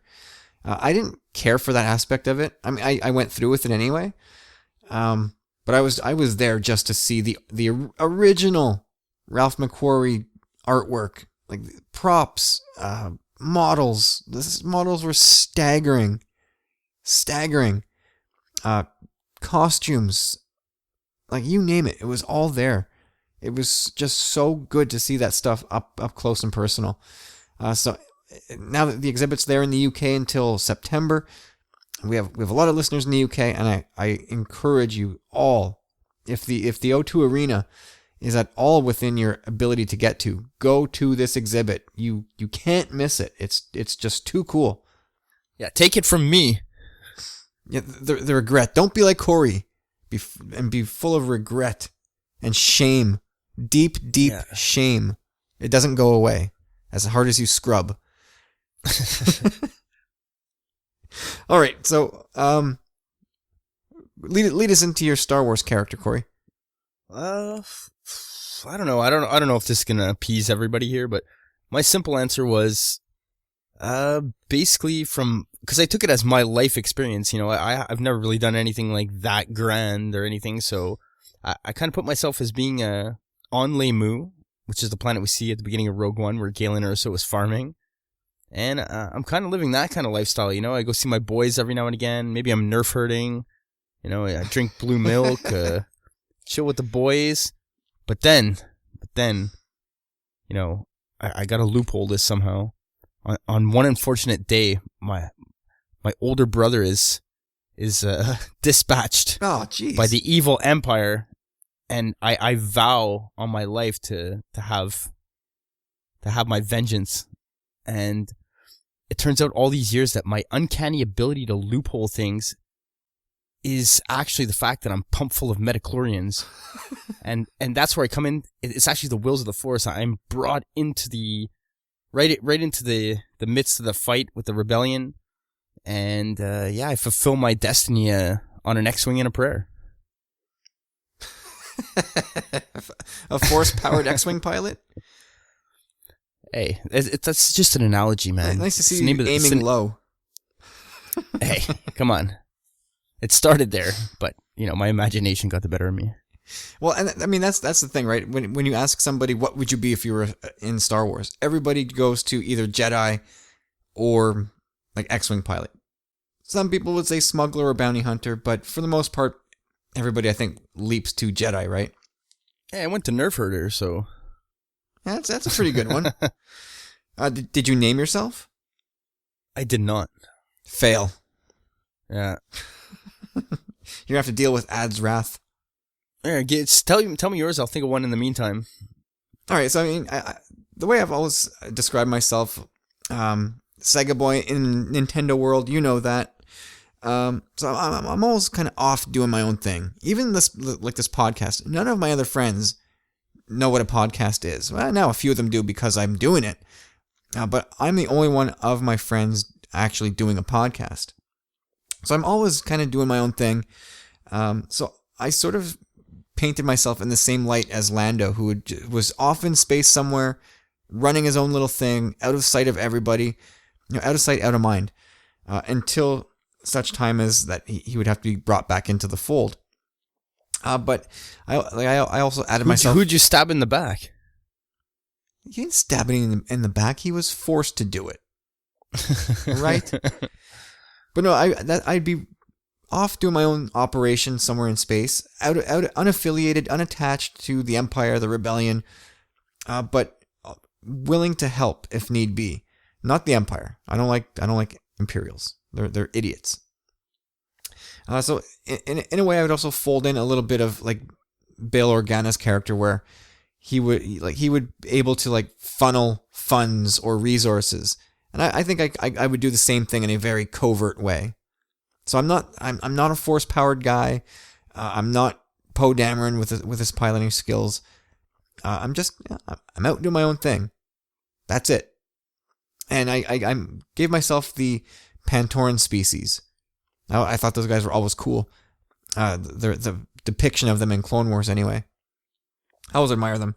And my name is Court Talus. I don't know why. Court? I like it. Court Talus. So that's it. Not too bad, huh? No, that was pretty cool. I spent a bit of my afternoon kind of drawing up that... Not drawing, physically drawing, but just sort of sketching that character out in my mind. Yeah, I went a little overboard last time when I think someone asked us to describe a villain. I think I wrote like a 500-word essay. Well, you would describe Thrawn meets the Hulk meets... No, it was Thrawn meets Cyborg meets Khan. Thrawn meets Khan, basically. The thriller in Manila. Oh, that was amazing. All right, I mean, we're short a man this week, so James, maybe James could throw something in. Maybe let's hear James' Lord of the Rings version of this. Or yeah, is it that easy for James? He's buddy boy from the Shire? Definitely. I think I took a page a bit from James's playbook in the sense that I went simple nerf herding farmer life. And typically, that's would be my to live in the Shire. I think James and I would be very happy in the Shire. Oh, I know you would be.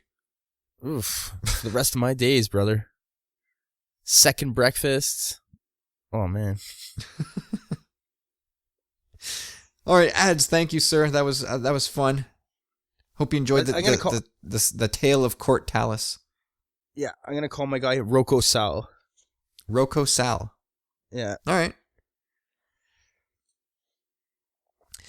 All right, so from there we move to listener questions. I removed this from the show notes, and then we got a late ad. This show has kind of changed shape in the late hours here leading up to recording. So Tim over at the Nerd Room chimes in and asks us, I love to hear that our fellow Commonwealth brethren are starting to jump into the deep end of collecting. A question I always like to ask collectors is, what is your Star Wars Holy Grail? If money was no object, what Star Wars item or items would you buy? This is a tough one. I'm not back in the deep end of collecting, but as you know, Corey, I used to be way up over my eyeballs. Yeah, it was disgusting. I couldn't believe it. Even the stuff like, I can't wait to help. Whenever you do unbox this stuff, I gotta be there. Like, yeah, your room was just, it was wall to wall. Wall to wall, ceiling to floor. Yeah. It was, and like more stuff was in the closet. And it's been boxed up for like since I moved out of our childhood home. Like most of it's never seen the light of day since. That's amazing. Oh, dude, it's gonna be like. I mean, I've gone through it. I've gone through it all. Don't get me wrong. Like I've opened the boxes now and then, check it out just to see what's in there, and I'm like, oh, I have this. Oh, cool. But then it just goes right back in the box. That's the best part, is when you open a box and you just said it. Oh, I have this. Awesome. Like, just the satisfaction of that is like. Well, every time I do it, every time I open up the boxes, I find something new that I'm like, oh, I totally forgot that I had this. It's a lot of fun. But yeah, there's a lot of work that has to go on in this basement before I start focusing on man caving it up.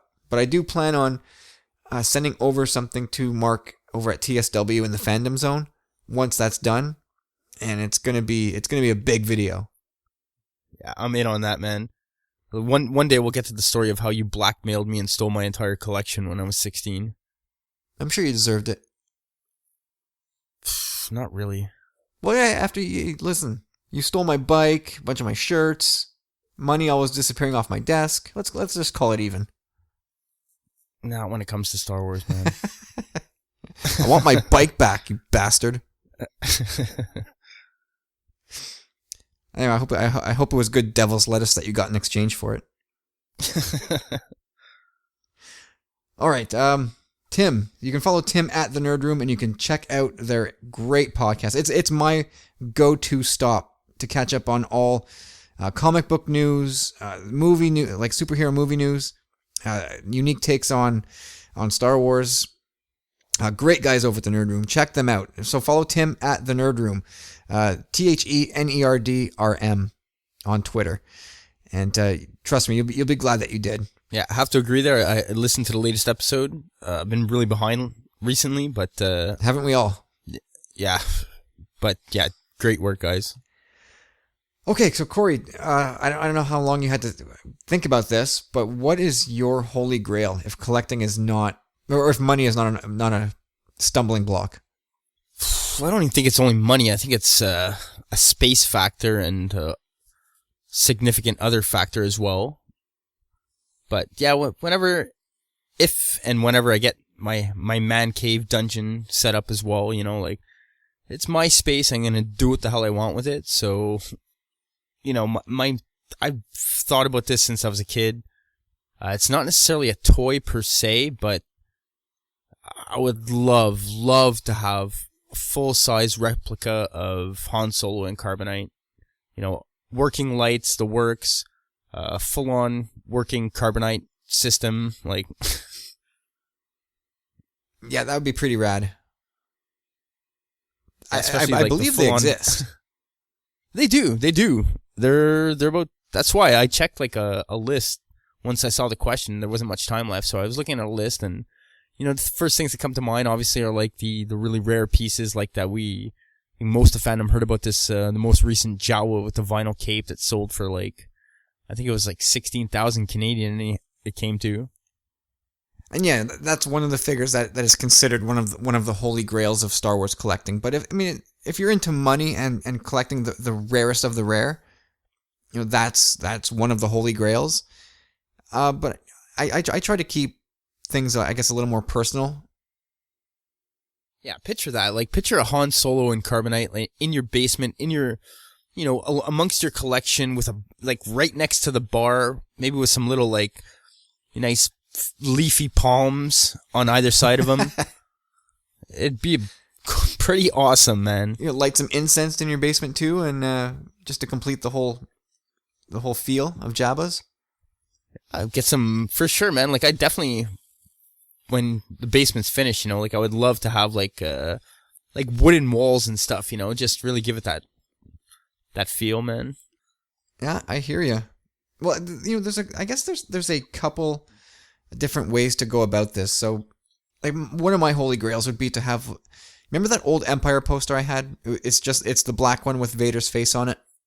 Mm-hmm. I think it was like the Empire teaser poster. I'd love to have that, but signed by like George Lucas and Harrison Ford, Mark Hamill. Sadly, Carrie Fisher is no longer with us to sign it, but just like to have all the heavyweights, John Williams, Ben Burt, to have all those guys signing that poster and having it put in like the king of all frames. That would be, for me anyway, one of the holy grails of Star Wars collecting. But there's other angles to take too, like how would you like to have Han Solo's prop blaster used in the movie? Like, where is that now? No, so true. I thought of props as well. Like Chewie's bowcaster, the one that was used in Jedi or The Force Awakens, like that. How cool would that be? Lightsabers. Yeah, all that stuff. Like even like a stormtrooper helmet or Vader's helmet used in the movie. That's Holy Grail territory too. But I guess in any more realistic vein, like I wish I could do like carded vintage figures. That like just working down that line would be my Holy Grail. But that is a very, very pricey venture. What do you mean by carded? Still in the box. And are they graded? They don't have to be. I mean, as long as they're not wrecked, I don't think I would. You know what? I guess the deeper you get into it, the more you start caring about those details. But in my mind right now, as long as it was still in the package and it was in relatively good shape, like that would be good enough for me. Like I have one carded vintage figure right now, and I love that thing. And I just wish I had more. Like it's every time I look, it's the Lando in his Jabba's guard outfit. Oh yeah. And every time I look at that thing, I'm like, this is amazing. It's everything I remember about buying Star Wars toys as a kid. And so true. I still remember that image in my head. Like I just wish I could get my hands on more of these figures. And some of them are obtainable. Like they're not all thousands or hundreds of dollars. But like collecting the 40th anniversary stuff, once you start, like it's really hard to stop. Definitely. But those would be like the holy grails for me. I'm not a huge autograph guy, but again, once I got that Trivial Pursuit board, it became a thing. Like, how many autographs can I add to this list? That's what I think. I got you there. That's a great one too. That would definitely be a really nice display, a beautiful showpiece for any room, you know. Yeah, and we've embarked on. We wanted to embark on this project of fixing up our old vintage Falcon, which is stalled. But I think that would be a cool thing to restore our old Falcon and say, this is the one I played with as a kid, and it's restored to its old glory. That would be a very personal holy grail for me.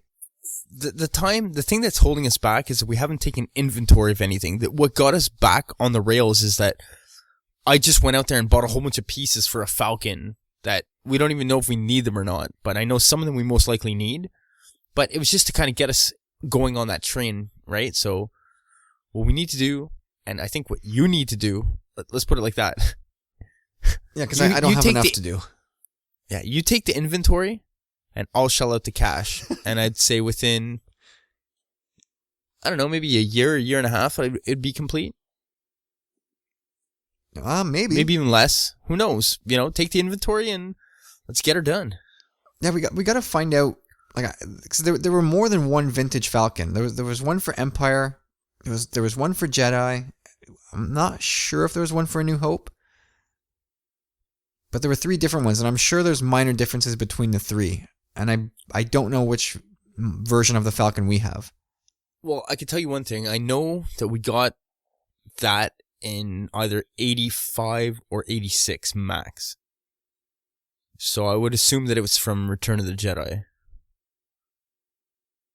Makes sense.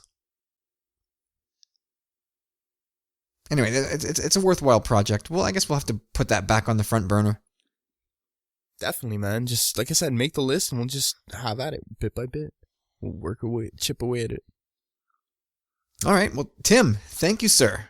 I reserve the right to continue to add to this list as we go along, because I'm sure there's things I'm forgetting or not considering. I'm gonna have to send you guys both. I'll send you and Tim a picture. Actually, I was digging through some boxes the other day looking for a movie for my son. Actually, Titan AE, wicked movie. The movie that Star Wars fans were waiting for back in 2000. That's the quote on the cover, right? Yeah, but it's a great movie with a great cast and like traditional animation too, right? Yeah, a mix of both, but a great movie, and again, great cast, like Matt Damon, star-studded cast. Matt Damon, Bill Pullman, Drew Barrymore, Janine Garofalo.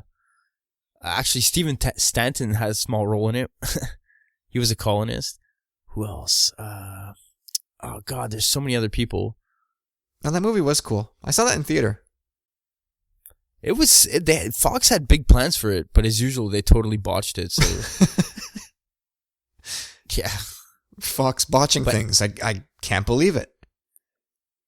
Anyhow, I'm going through this box and I remember when I got this a couple years ago, I found it at my grandmother's house. It's a General Lee in box from Artel. That's pretty wild. And it's, yeah, dude, I took a picture of it and then I started Googling it and it's worth like close to $100 Canadian. Nice. Yeah. So for the people in the UK, that means just about nothing for you. What, maybe $50? I'm thinking like £60 maybe? Yeah, something like that. It's still a pretty penny. Yeah, for a little dinky car in a little tiny box. Yeah, that's pretty wild. All right, Tim, thanks a lot, man. Again, everybody, go check out the Nerd Room on everywhere. Just do it. Don't be silly. Just do it. Anyway, so this is our last show, Corey, before we get to Star Wars Celebration. And so our Star Wars fandom, the face of Star Wars, is about to change yet again. And we're all kind of drooling with anticipation, and we're wildly speculating about what we're going to get. So I'm going to throw at you a list. And like we did this in our Rebels rundown, where I just threw a name at you and you gave me a yes or no. So again, this is going to be a yes or no thing. I'll give you something that might come up at Celebration, and you tell me if you expect it, not if you want it, because I know you'll say yes that you want it. So here we go. Potential announcement of The Last Jedi lead-up books and comics.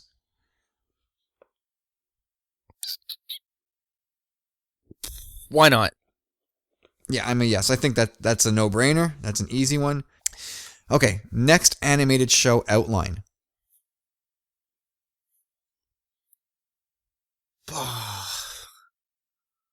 You know what? Let's say yes, because the next celebration's in 2019, so... Wow. That's ambitious. All right. I have a no on that one. The Han Solo standalone movie title.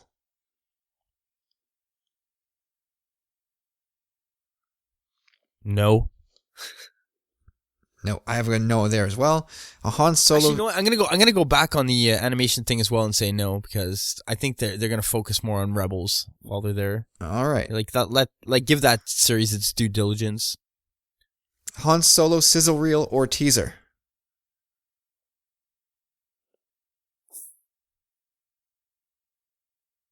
No. No. The Last Jedi sizzle reel or teaser. Duh. That seems a foregone conclusion, right? Obi-Wan announcement for the Obi-Wan standalone movie. Yes. And lastly, announcements for the next set of standalone movies. I'll say the next standalone movie after Han Solo. Which would be Obi-Wan? Ooh. Then yeah, I think they'll leave it there. That's where it ends? Correct. Well, this was no fun because I have the identical list. Wow. I think we're just using our brains a bit here. They can't give it all away at once. No, I don't. I agree. I mean, I guess we're preaching to the choir with each other here, but I expect there to be a surprise as far as like Alden Ehrenreich being there. I bet that he'll be I'm expecting like Harrison Ford and Alden Ehrenreich to be on stage together, possibly in like the 40th anniversary panel. All right. Anything else you're expecting from Celebration?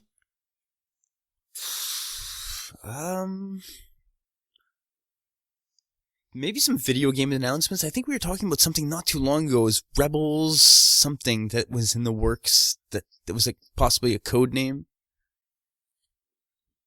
Right. So yeah, I didn't put Battlefront 2 on this list because that's confirmed that we're getting stuff for it. But there's other video games I would imagine in the pipeline. I would like to see more from the video game front. All right, so last thing before we wrap up the show today, I want to just kick around because we think it's inevitable, right? We're getting an Obi-Wan standalone movie. I mean, we've seen Ewan McGregor being very cagey when asked about the subject. It's almost like he's gotten close to the edge of admitting it and then dialed it back and then gotten close to the edge and then walked it back again. And I think he did a Q&A. Was it with Entertainment Weekly? I don't remember who, but somebody had asked him if his Obi-Wan beard was ready to make an appearance again. Again, he was very cagey about it. It's almost like he's waiting to tell us, but he's waiting for maybe Celebration to make an appearance, and Yeah, he's waiting so he can't get sued. well, not just that. Just you don't want to ruin the surprise, right? If they're building up to this and they want to make a big deal out of it at Celebration, where lots of people have paid lots of money to attend, you want to preserve that surprise. You don't want that getting out. But anyway, Ewan McGregor's been flirting with this for a while now. As Dave Donovan said, he had sent us both a video saying at the end of the video, it's like a short 30-second clip, and he just says basically, I think it makes sense, and just the look on his face kind of almost says it all. Well, yeah, there's almost a smirk and a grin on his face where it's the cat that swallowed the canary. Like he wants to say more, but he's just being way too evasive about it for it not to be almost telegraphed what's coming. It's the raise of the eyebrows. Yeah, I mean I think he's really pushing it here. But be that as it may, it's all but inevitable. It's coming, right? I highly suspect that's the case, and if it doesn't happen, I'll be pretty let down, to be honest. I think now the time is nigh. The time is now, man. All right, so what do you want to see from an Obi-Wan movie? I mean, go as deep as you want to go as far as plot, or just skim the surface. I think you had made a good point. They're kind of going Western with the Han Solo movie from what I've heard thus far. I think the movie's going to come out of that at one point because it looks like it's going to be a galactic adventure at one point. This being most likely, from what we know, it has to be kind of an isolated adventure on Tatooine. I could see it being pretty awesome. Like the inner struggle within himself, not being able to tell anyone that he is a Jedi, or he can use some of his powers, I would imagine, but he just can't let anyone know. So that's a huge dynamic of that film. Whatever's going to go down, it's going to be a really character-driven story. Ewan McGregor's the guy to do that. Like, well, he's an amazing actor. The landscapes, Tatooine's a beautiful planet in its own way, even though it's a desert. But yeah, I mean, we're in for some good cinematography in that regard. Story-wise, I think you would we talked about it somewhat, like I think it was Magnificent Seven kind of deal. Like just doing the right thing, like him knowing that he has this responsibility with Luke, but for some reason he gets drawn into something that it's not necessarily his fight, but he has to get involved, maybe. Yeah, Shane is another classic Western that's sort of been kicked around as follow this as a template type thing.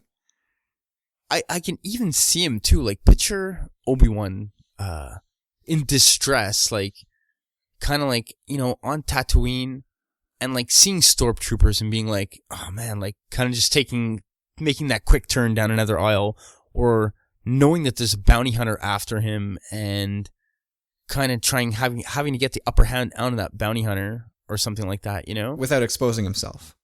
Yeah, exactly. Well, and just taking, killing two birds with one stone. Yeah, so I've been working on this idea for a little while now, and I'll post up more complete thoughts to Tumbling Saber, hopefully in the next couple days or so. But I've been thinking that the next 3 standalones, and you guys have heard me say this on the show, if they turn out to be Han Solo as the first one, and then a bounty hunter / Boba Fett centered flick is the second one, and Obi-Wan is the third, I've been calling that a loosely connected trilogy with a Western motif, as sort of homage to George Lucas and his love of Westerns. And like you touched on, the Han Solo movie has kind of been branded that way, although I don't think it's going to have deep roots in Western motif. It seems like it's going to have a bit of a buddy comedy angle / adventure to it as well. Tim at the Nerd Room brought up a really interesting point that I hadn't really thought about that yet, about Woody Harrelson's character, Beckett. That,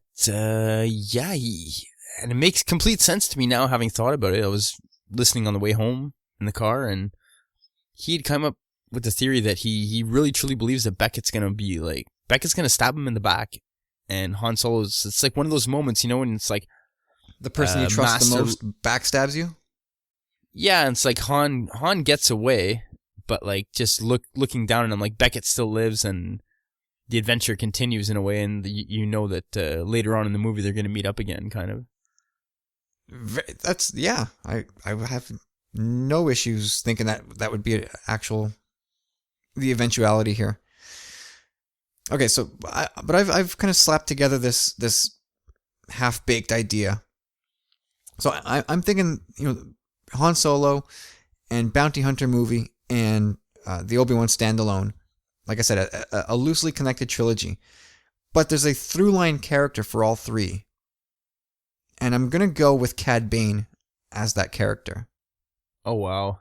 And so, you know, Bane could be involved in a Han Solo movie, right? Like it's a leap to get Cad Bane on screen.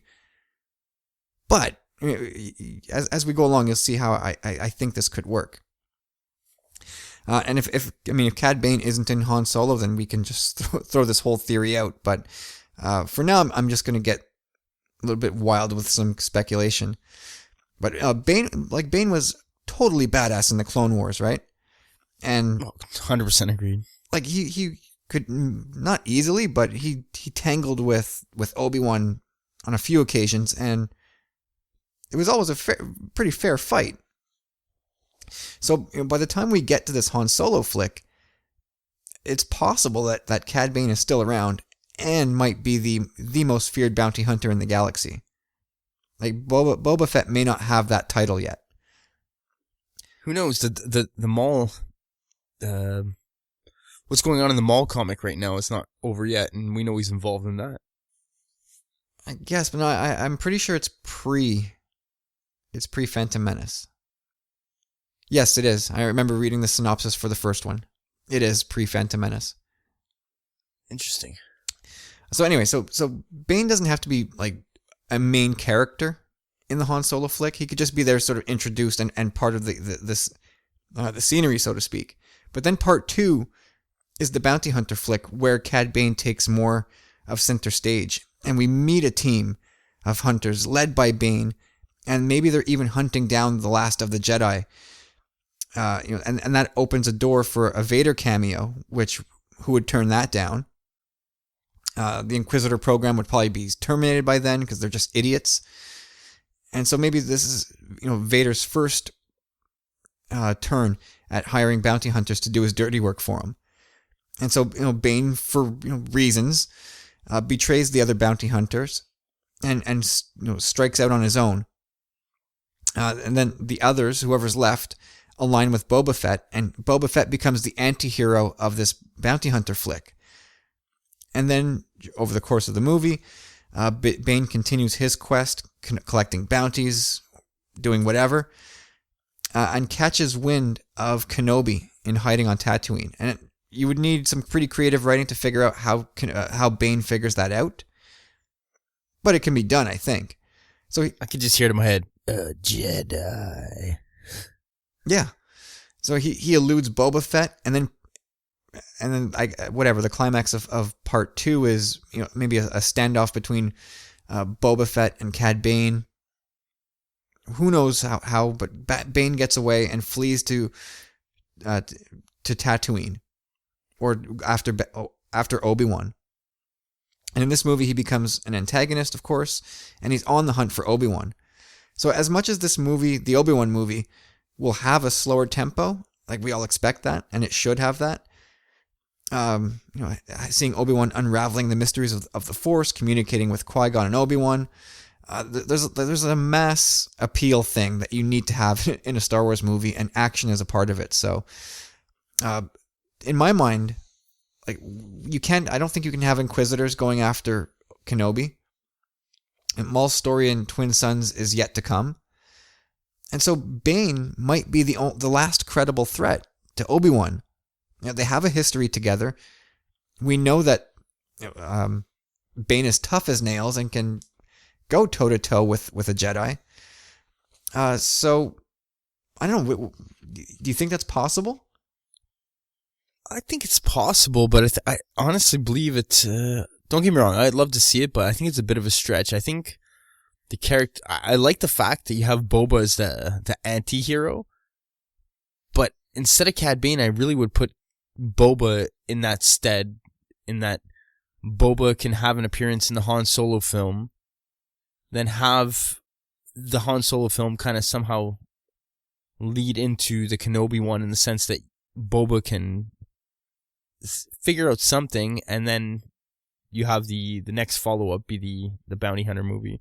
But I like what you're saying as Cad Bane being the connective tissue in the 3, because that would make a lot of sense, because then Boba wouldn't necessarily have to be in the middle of the fray in the Obi-Wan film. Right, like that wouldn't make sense to me. Yeah. And because again, we see Boba now in the retcon version of New Hope. He's on Tatooine, right? When yeah, and somehow, I mean, I feel like Tatooine could be, Han Solo's on Tatooine in A New Hope. So is he just passing through? Does he have lots of business there? Jabba's there, so like who knows? I feel like Tatooine's a bit of a nexus for or could be a bit of a nexus for what transpires in this 3-part loosely connected trilogy of mine. But the whole thing was trying to find somebody who could be a credible threat to Obi-Wan. So it would have to be somebody who's tough to handle, and having a backstory with them gives it that emotional base, right? Yeah, Cad Bane's not no dumb guy. Like he'd be like right away like General Kenobi, like. But it has to be somebody who's detached from everything. It can't be somebody who's going to go and run and squeal to the Empire. Like nobody. Well, if there was anyone that was detached, it's definitely Cad Bane's definitely independent. Exactly. He would have to be a disconnected lone wolf, so the Empire's attention isn't piqued. And so I can imagine Kenobi and Bane having one final standoff, and bringing that Western anthology of Star Wars standalones to a close. And it is a stretch. It's absolutely a stretch. I don't expect Cad Bane to be on screen, but I think it would be cool. And the fans that do watch Clone Wars love the guy. I've never heard anybody say anything bad about Cad Bane. Everybody loved Cad Bane, but no, that's definitely a good theory.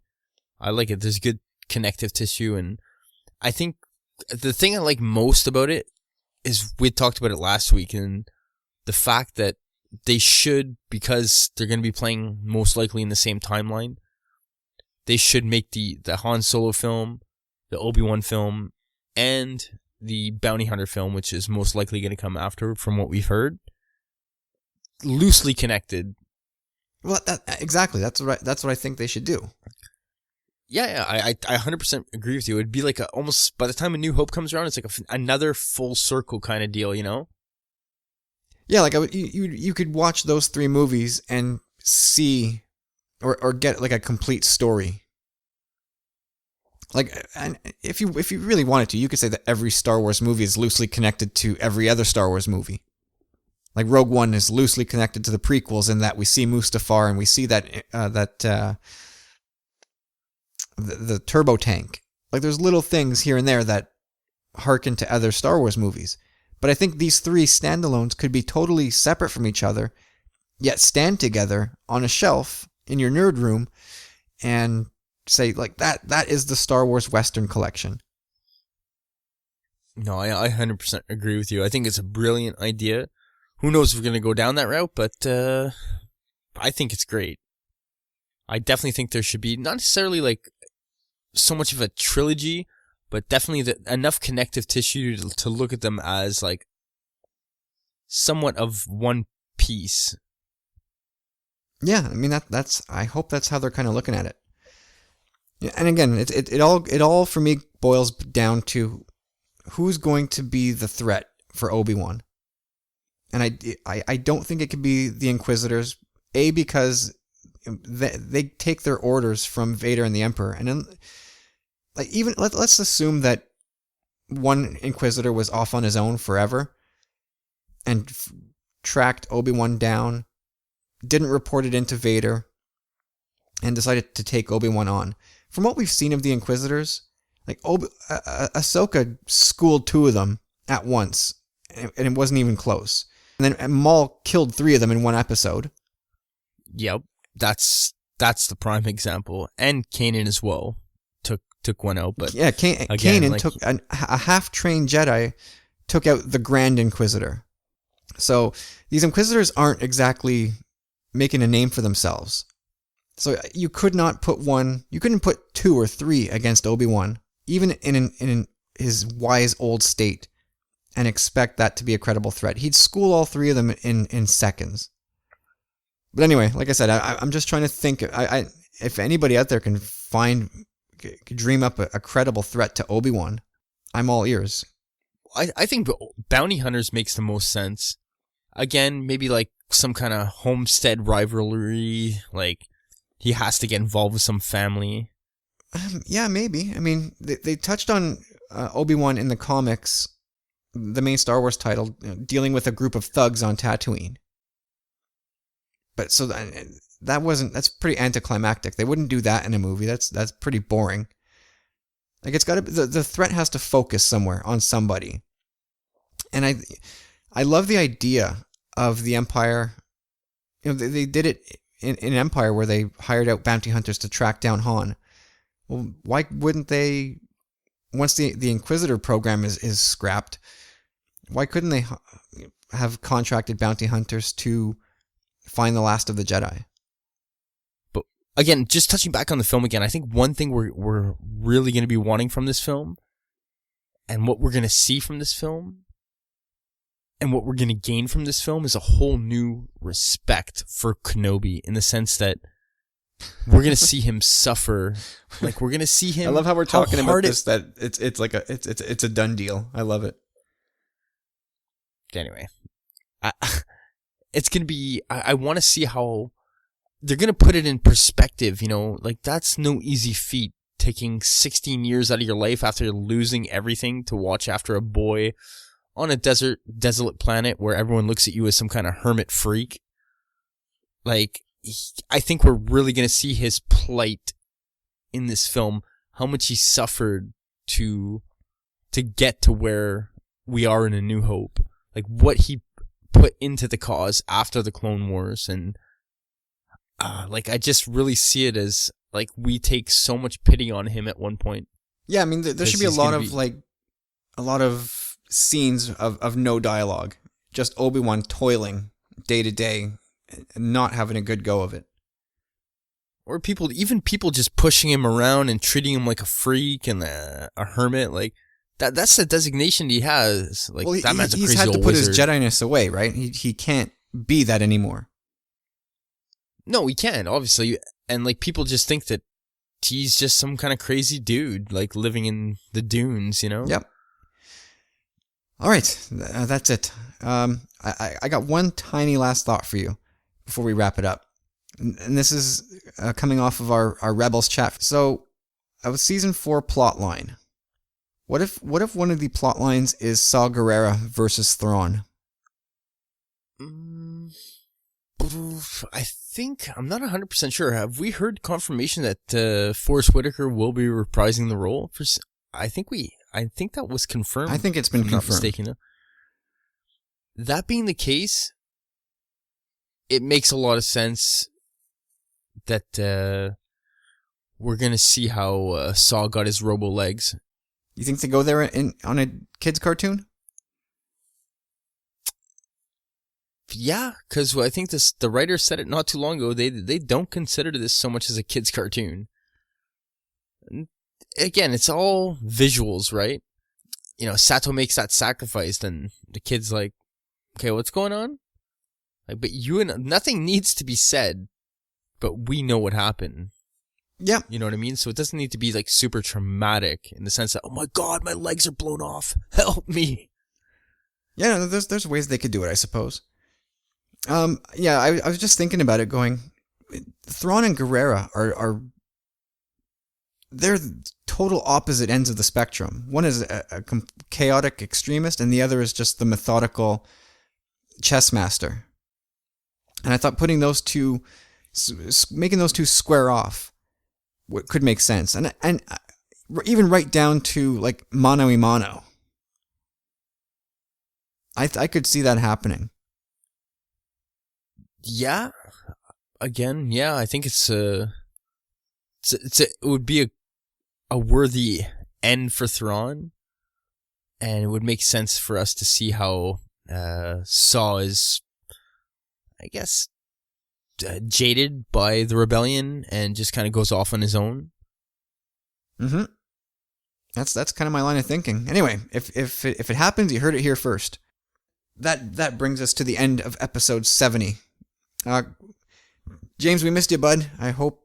I did. Yeah, I hope you're feeling better. Me too, man. I really missed James tonight. I was really hoping we were going to go off on that farming tangent. And the long bottom leaf and everything.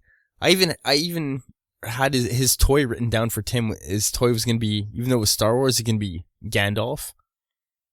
Because Gandalf is wherever he needs to be.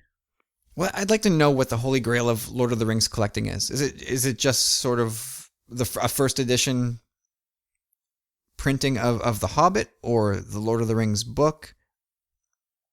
I wonder what that is. I would think there's a really, really, really funny of the Big Bang episode of the Big Bang Theory where there's a legend where the original Ring of Power that they had on set got lost, and they find it. They get it off eBay or something, and then the four of them just quarrel over it all weekend. It's so funny. Yeah, I've never seen a single minute of that show. Corey, man, thanks for coming in. And tell the people where they can find you on Twitter. You know, y'all can find me at Chop Rules with a Z. Beautiful. And I am at Tumbling Saber on Twitter, Instagram, and also on Facebook. And it's also time for me to mention the Star Wars Commonwealth. Love this group of people. Very supportive bunch of podcasters. So Talk Star Wars, Generation X-Wing, the Rogue Squadron podcast, the Skyhoppers, and the Nerd Room, who really pitched in to help us help make this show what it is today.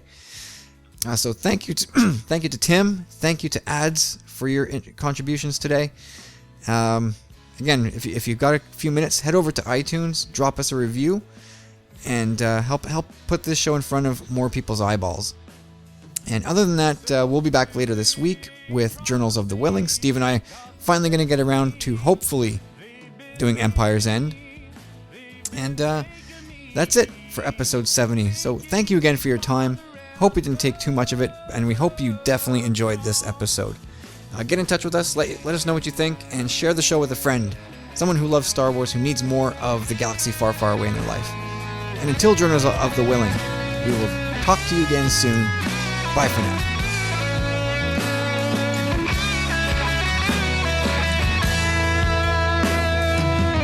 Self-redeeming qualities, have they hindered me? Hindering, was I blind to see that you needed me? All of me, well, you were there for me. I will be there too, watching, listening, every moment, wanting all of you. And I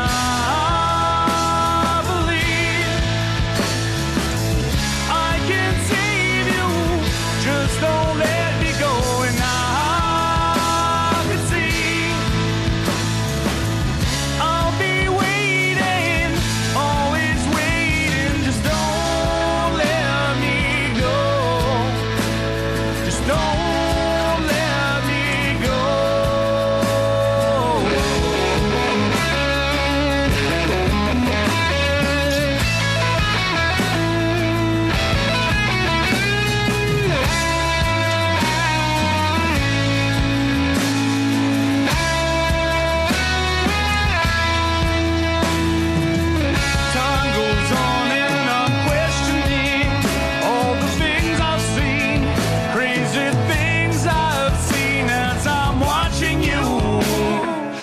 watching you walking away from me?